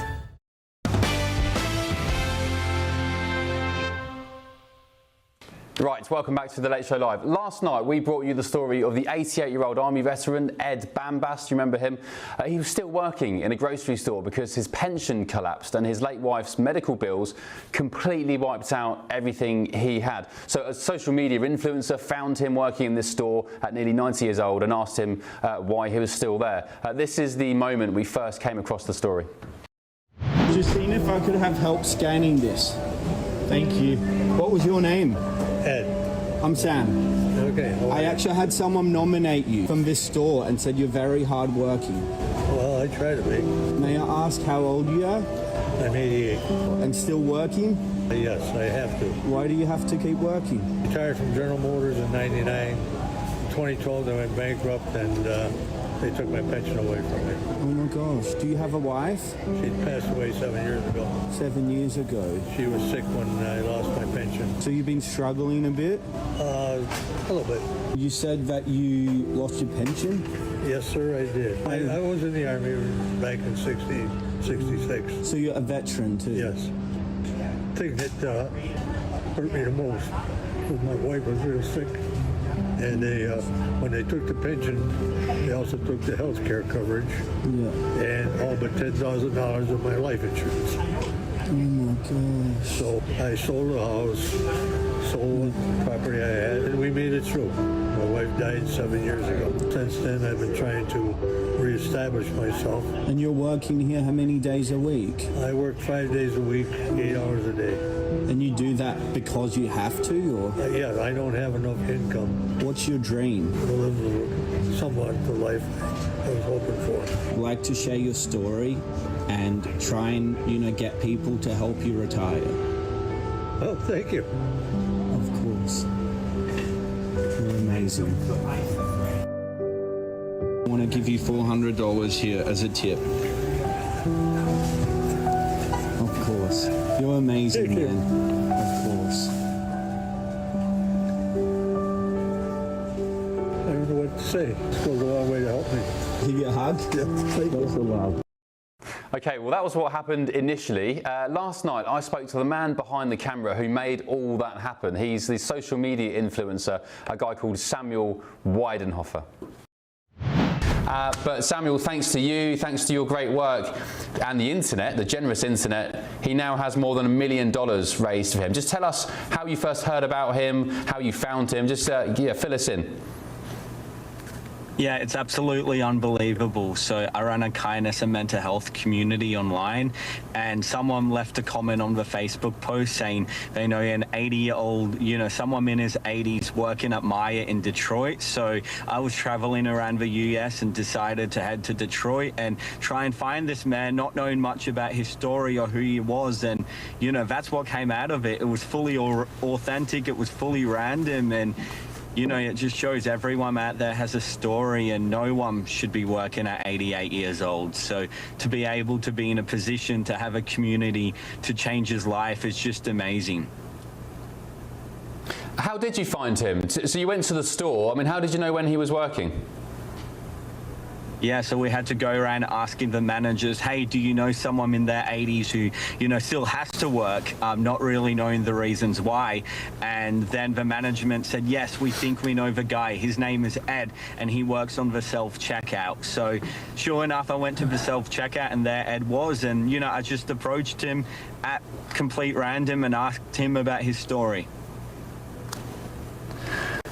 Well done. Good work, Sam. Can I just ask you, what is his reaction to knowing that the internet has raised more than £1 million for him, $1 million? Ed's reaction?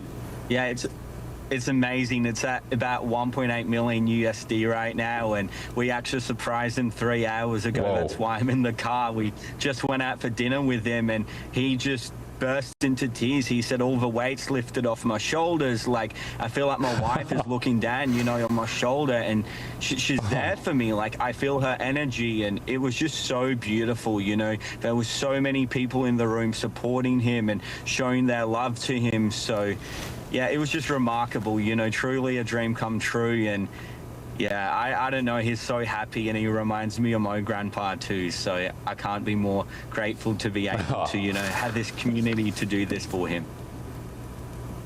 Oh, Samuel, well done, mate. You should be really proud of yourself. How do you feel, just off the back of it, how do you feel having seen what's happened? Yeah, it took a while to hit me, but just recently I burst into tears because I feel, the love from everyone all around the world. And, it truly brings hope, especially not just in the US, right? There's lots of division and hate out there. And I feel like this is something that brings everyone together. This is what the world needs to see right now. So, that's what makes me most proud, is I think it spreads hope to so many people out there who are in a similar situation. So I can't be more proud, truly. Well done, Samuel. You're a good guy, clearly, and I'm glad, bask in what you've done. You've done a great thing here. The internet's done a great thing. They've been so generous, and give our best wishes to Ed. I'm glad that he can now finally retire and enjoy his best years. Thank you, Samuel. Take care of yourself. Amazing. I love that story. When we're doing a news cycle full of wars and crime and paedophiles, whatever else, I'm just so glad to be able to present you, the viewers and listeners, something heartwarming, especially at Christmas. So anyway, the guy had $1.7 million. This is the moment he was presented with the check. Take a look. I will reveal that this is one of the largest individual fundraisers in GoFundMe history. And if you want, you will be able to retire because we've raised you $1.77 million. No.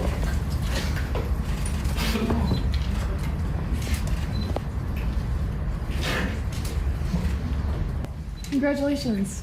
Yeah, congratulations. Yes, I love it. Well done, Ed. Well done, Samuel. Great stuff. With me now in DC is Hilary Fordwich and Bob Weiner. Bob, what was your reaction watching that back? What's he going to do with the money? I think he said in the longer clip that he would he'd probably pop into 1 or 2 more shifts at work. But yeah, I mean, he's 88. He needs to enjoy the rest of his life. It's going to cover a lot of retirement. Yeah, well, lucky kids, I guess, Hilary. His kids will benefit. I think that's probably it. No, it's absolutely fabulous. I would just love to see more of this. To go around the country and then find someone like this. I think Samuel, he deserves a lot of credit for this. He didn't have to do this, and to make a difference in someone's life. I would love to see everybody try to make a difference in somebody else's life. There's a lot of people who are hurting just like this. And if I was at General Motors, I'd be cringing right now because they're the ones that cut his pension. Yeah, what happened? What happened with the General Motors pension fund? Why did it blow up? Do you remember? Wasn't that when the car industry was crashing? That was no pun intended. Yeah. Yes. And so they just heartlessly decided to cut the pensions. They had the power and they did it. Yep. What an outrage. And he was a veteran. And that's when as Trump well. said we wouldn't help the industries either, and he was sort of. So you're back onto Trump again, Bob. We've got a heartwarming story with a guy crying, and it's all nice. You talk about Trump. What actually I don't understand is, doesn't he have Social Security and a military pension? So I was actually surprised that he was in such a destitute situation, because there's a lot of people who had never served in the military wouldn't have a military pension. But a good man, he deserves it, and let's see this happen for far more people. gbnews.com/your say. Somebody has said, Ben, why don't you talk about the Arsenal Villa score? This is what I think about the Arsenal Villa score. Still ahead on the Late Show Live. The Prime Minister signals he's ready for a bruising political fight. We'll be looking at all of tomorrow's papers hot off the press. No breaks, remember. Back in just a second.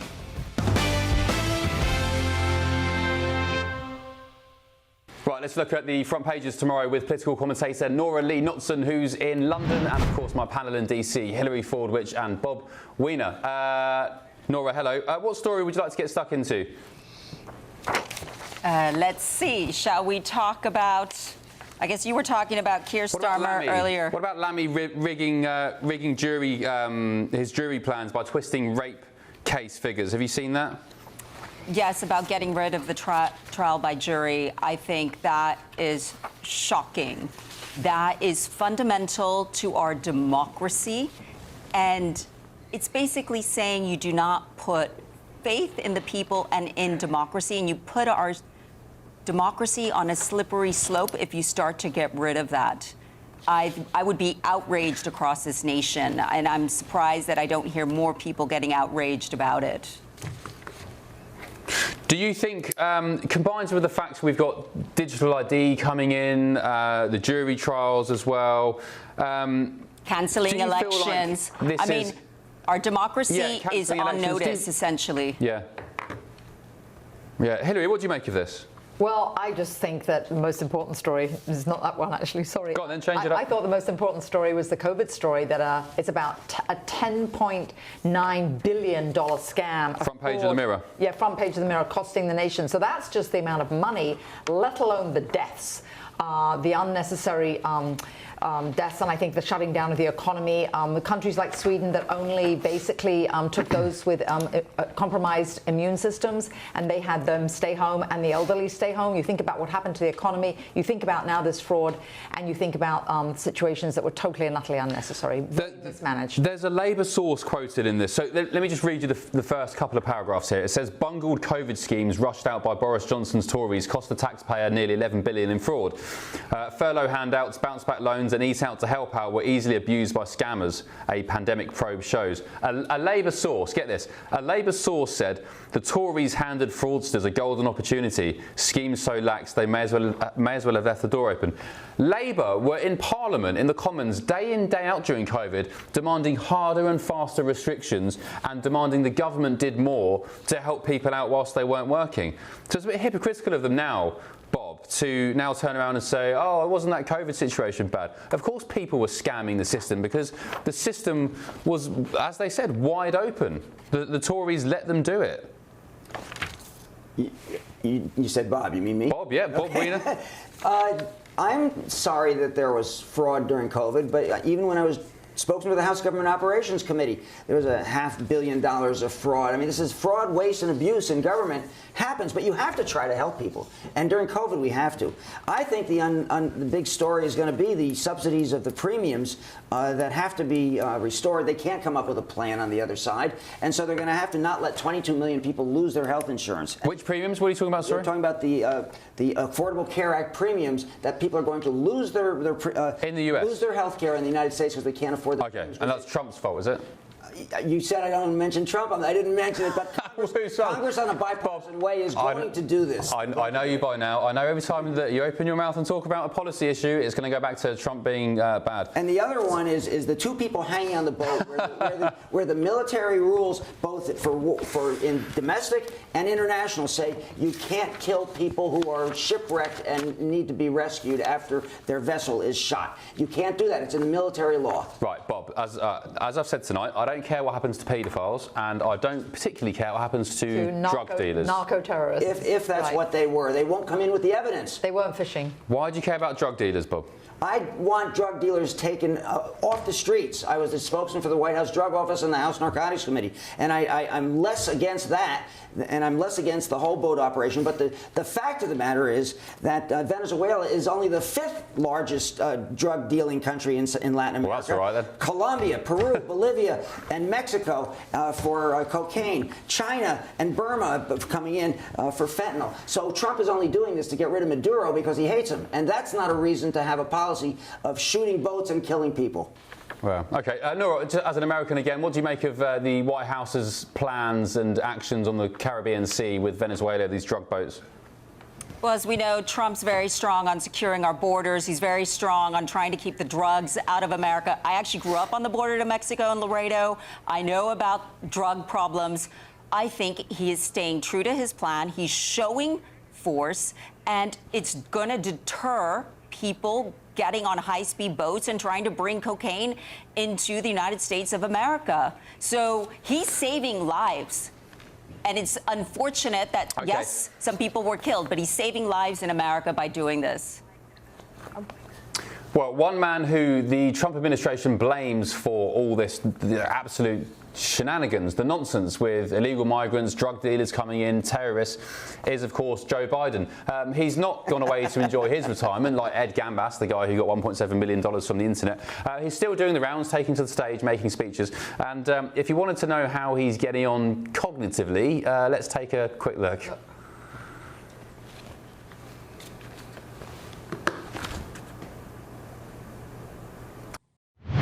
We're the United States of America. That's who we are.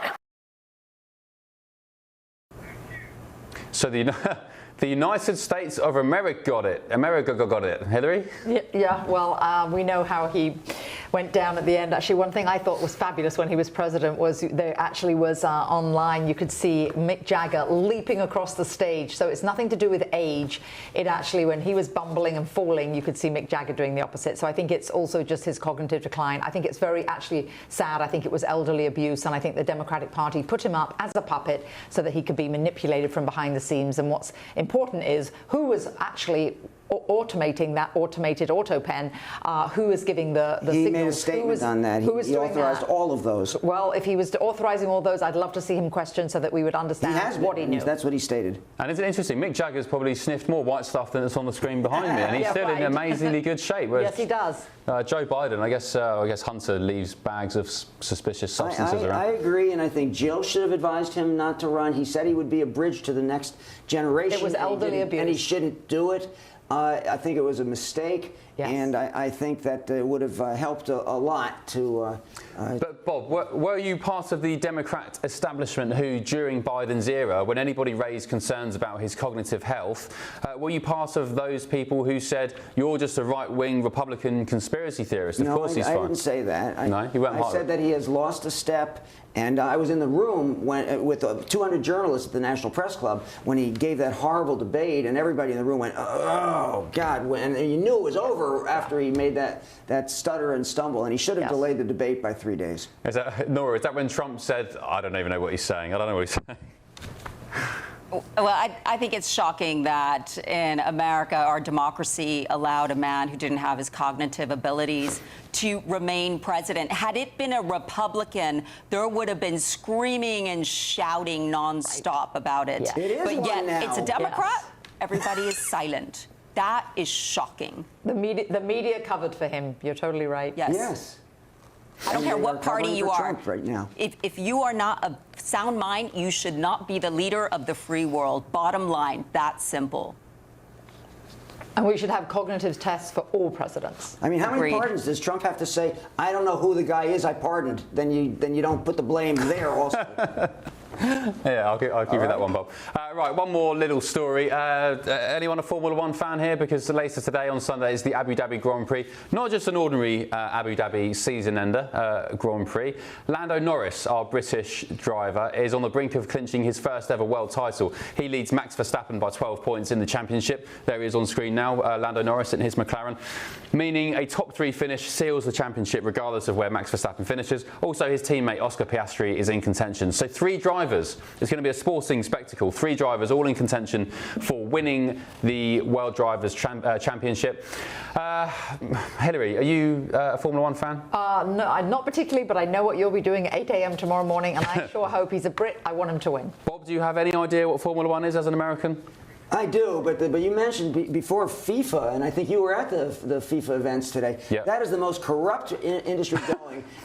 And Trump said that Sepp Blatter deserved the Nobel Prize despite his corruption and giving Trump what he wanted. Bob, I cannot believe, and you're not even trolling. I cannot believe we've gone from a segment on Formula One and can Lando Norris win in Abu Dhabi How did we make that? to Trump again? To soccer. And I think FIFA would deny corruption as well, although, you know.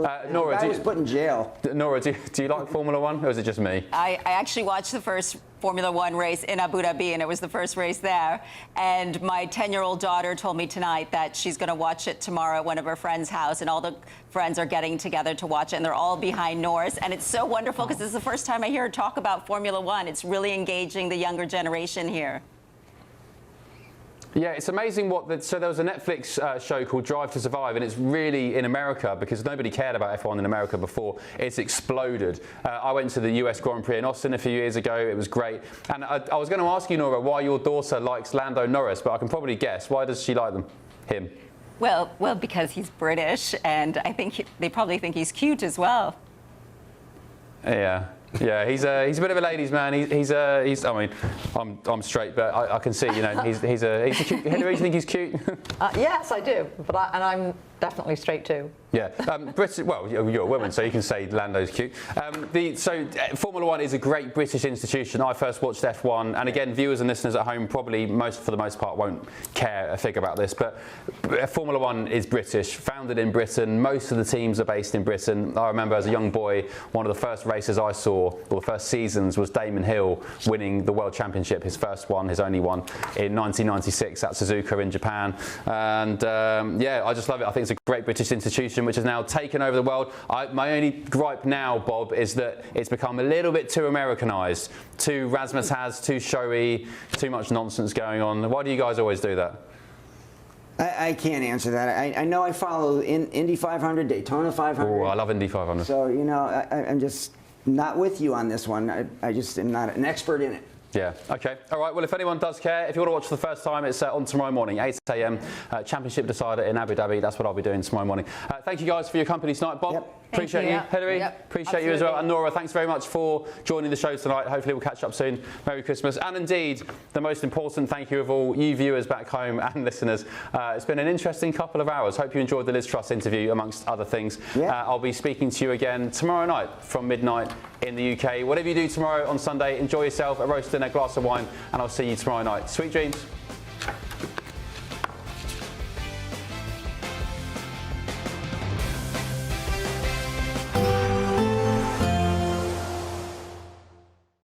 Today, clouds overhead, total zen within. Boxed Solar sponsors the weather on GB News. Good evening and welcome to your latest GB News weather update from the Met Office. As we move into Sunday, we do have further rain on the way, spreading northeastwards across the UK, but bringing with it some mild southwesterly winds. And here it is on the pressure sequence. So low pressure in charge, this frontal system bringing the rain northwards as we go through the day on Sunday. And the ice bars once again squeezing together, particularly in the south. So showers will gradually die away for some of us through the course of this evening, but they will continue across the Northern Isles of Scotland. Otherwise, some clearer spells developing for many, but later in the night it starts to turn cloudier and breezier across the southwest. Temperatures start to rise as well, 10 to 12 degrees by the end of the night, and there will be some outbreaks of rain arriving for many of us by the time we get to the morning. Further north, though, it should be a largely dry night and a bright start to the day on Sunday, even with some sunshine across parts of Scotland. But it will be quite chilly. There could even be some patchy frost in the glens first thing. We'll run into the cloud and the rain across parts of Northern Ireland, and that rain will be steadily turning heavier through the morning, a rainfall warning coming into effect at 8 a.m. Quite a damp start to the day across more southern counties of England and across Wales too, and that rain is only going to get heavier as we go through the course of the morning. It will start to turn breezier too, and the rain will continue to spread its way northeastwards across the UK as we go through the day on Sunday. The rain generally always heaviest towards the northwest, especially Northern Ireland, where there could be some surface water on the roads, and then reaching parts of Scotland through the afternoon. Staying fairly cool across the north of Scotland, but mostly dry until after dark, and perhaps brightening up in the far southwest later in the day. For Monday, it's looking like a brighter day for most of us. We'll all see some sunny spells at times. There'll be a scattering of showers here and there, particularly in the north and the west. Some of those heavy with the chance of thunder, and perhaps turning cloudier in the south later in the day. And that's ahead of what could potentially be quite a spell of very strong winds and even stormy conditions for some parts of the UK as we move into Tuesday. Today, clouds overhead, total zen within. Boxed Solar sponsors the weather on GB News.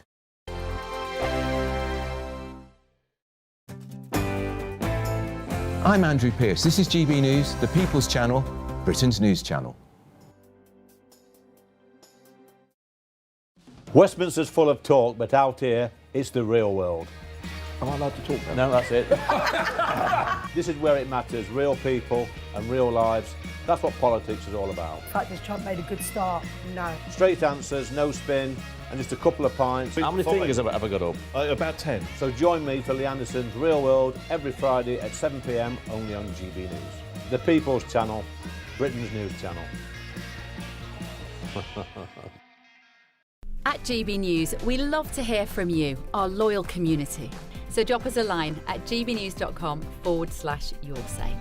There you can talk to each other and also to the presenters live on air. gbnews.com/yoursay, because GB News is your channel, Britain's news channel. In the GB Newsroom, we bring you the news as it happens. With our team of dedicated journalists across the UK, we're ready to keep you up to date with what's happening every half an hour, every single day. Bulletins here on GB News, the People's Channel, Britain's news channel. From the school run to the home run, watch a new show for all of Britain. He can say whatever he wants. A straight talking show where all voices are heard. And, you know, when are we going to stop talking about smashing the gangs and actually do it? With the stories that matter from every part of our country. There's a bit of a crash landing there for your Chancellor. Bold, fearless and standing up for you. That's me, Martin Daubney, 3 p.m. till 6 p.m. weekdays here only on GB News. The People's Channel, Britain's news channel. No matter the state it's in, this is our nation. Join me, Jacob Rees-Mogg, for a genuine, honest discussion on where we have been, where we are going, and where we are with the people who set the direction. Tune in to State of the Nation every Monday to Thursday, 8 to 9 o'clock. Only on GB News. Britain deserves a newsroom that puts the facts and your voice first. Well, and that's what you get on GB News. Lively debates, lively conversation. And we're not afraid to hold power to account. And each other. So join me, Andrew Pearce. And me, Miriam Gates, for Britain's Newsroom, weekdays from 9:30 on GB News. Join me, Nana Akweer, for an informative, interactive news programme with a difference. It's fun. No, he didn't say that, Dave. I'm so surprised. I think there's an element of truth to that. Join me from 3 p.m. every weekend, only on GB News, Britain's news channel. I'm Michael Portillo. This is GB News, the People's Channel, Britain's news channel.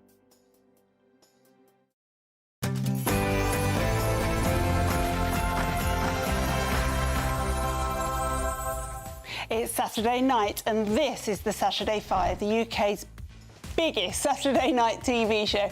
I'm still Dr. Renee with Will Kinks alongside me, and now we've got the wonderful Emma Trimble, Trelo, and still we have Andrew Twelves tonight on the show. Keep sending your questions in for Ask the Five. Israel in Eurovision sparks boycotts. Should music stay political? More trigger tantrums coming your way? And a crazy raccoon caused chaos. We're going to show you what he was up to. And have you seen the loser Liz Truss's new show? It's 8 p.m. and this is the Saturday 5 Extra.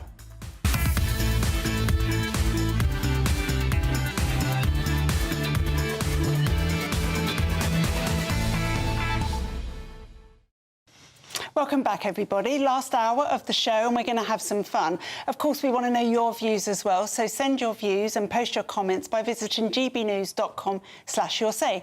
And don't forget to get your questions in for Ask the Five, which we will answer in this hour. No topics off limits, within bounds. But before we start tearing each other apart, it's your Saturday Night News with Sophia Wensler.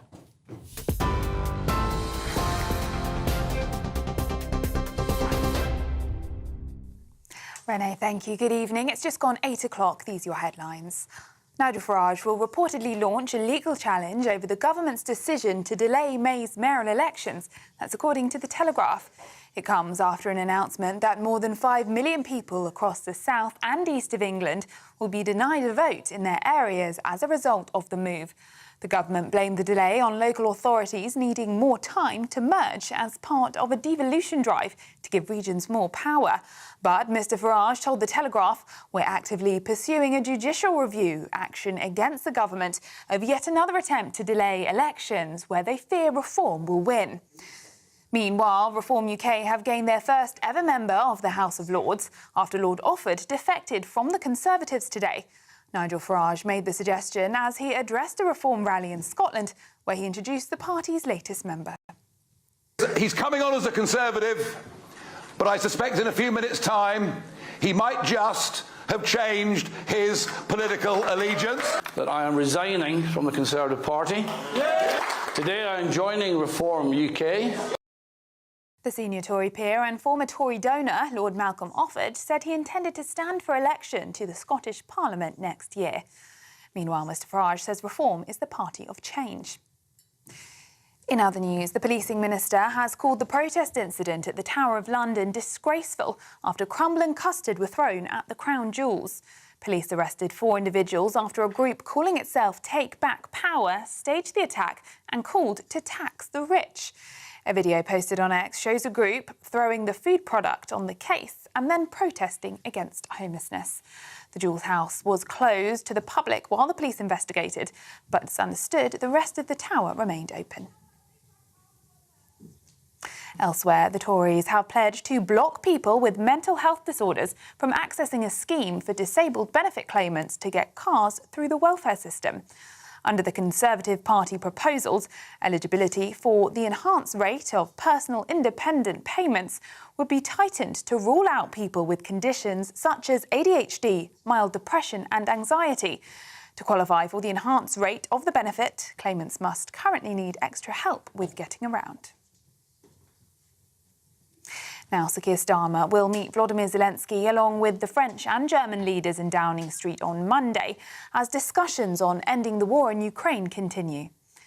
The Prime Minister will use the meeting with Mr Zelensky, French President Emmanuel Macron and German Chancellor Friedrich Merz to show the UK's support for Ukraine. It comes as talks between the US and Ukraine over the past 2 days have been described as constructive, with diplomats agreeing to a framework to post-war security. Both sides reaffirmed that any deal to end the war with Russia must guarantee Ukraine's independence and sovereignty, and that any progress depends on Russia's willingness to demonstrate tangible commitment to long-term peace. And the FIFA World Cup 2026 schedule has been announced, with England in Group L facing Croatia in Dallas on the 17th of June. Meanwhile, Scotland are in Group C, and their first match will be against Haiti in Boston on the 13th of June. It's the biggest World Cup in history, and it'll see England play Croatia, Panama and Ghana. Meanwhile, Scotland will be making their first World Cup appearance since 1998, and their opponents are Brazil, Morocco and Haiti. Those are the latest GB News headlines. Now it's back to the Saturday 5.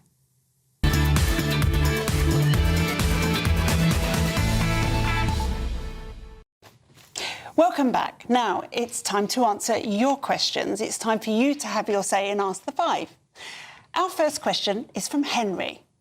Right to trial by jury rolled back, digital ID in the offing and now proposed facial recognition cameras to be in every town centre. Are we seeing the real-time frittering away of our liberties? Well, I'm going to answer that first. Yes. Totally. We are sleepwalking into a true 1984 and I am terrified. Well, yes, well, we've talked about this on the show already, and I'll make the point that I made before, that it is a very conscious trade-off, that in order to hold together a low-trust, multicultural society, you need to take away civil liberties. This is, by all means, a very conscious government policy. Andy? We'll bat it to the crowd there and go, no.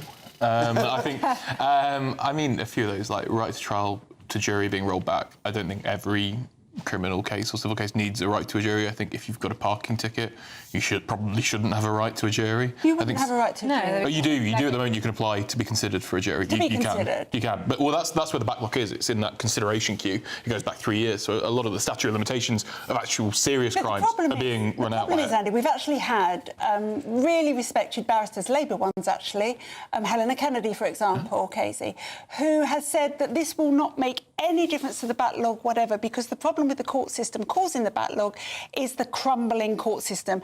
Buildings that can't be used, prisoners who can't be kept in cells because there's no water or boiler, Serco who don't bring prisoners to time, jurors who are not told they're supposed to be there, witnesses who are not told they're supposed to be there. The problem is systematic, it's not because of the juries. I agree. I think the Tory vandalism of our justice system over the last 15 years has been disgusting. But I think this it's part of the Swiss cheese strategy, isn't it?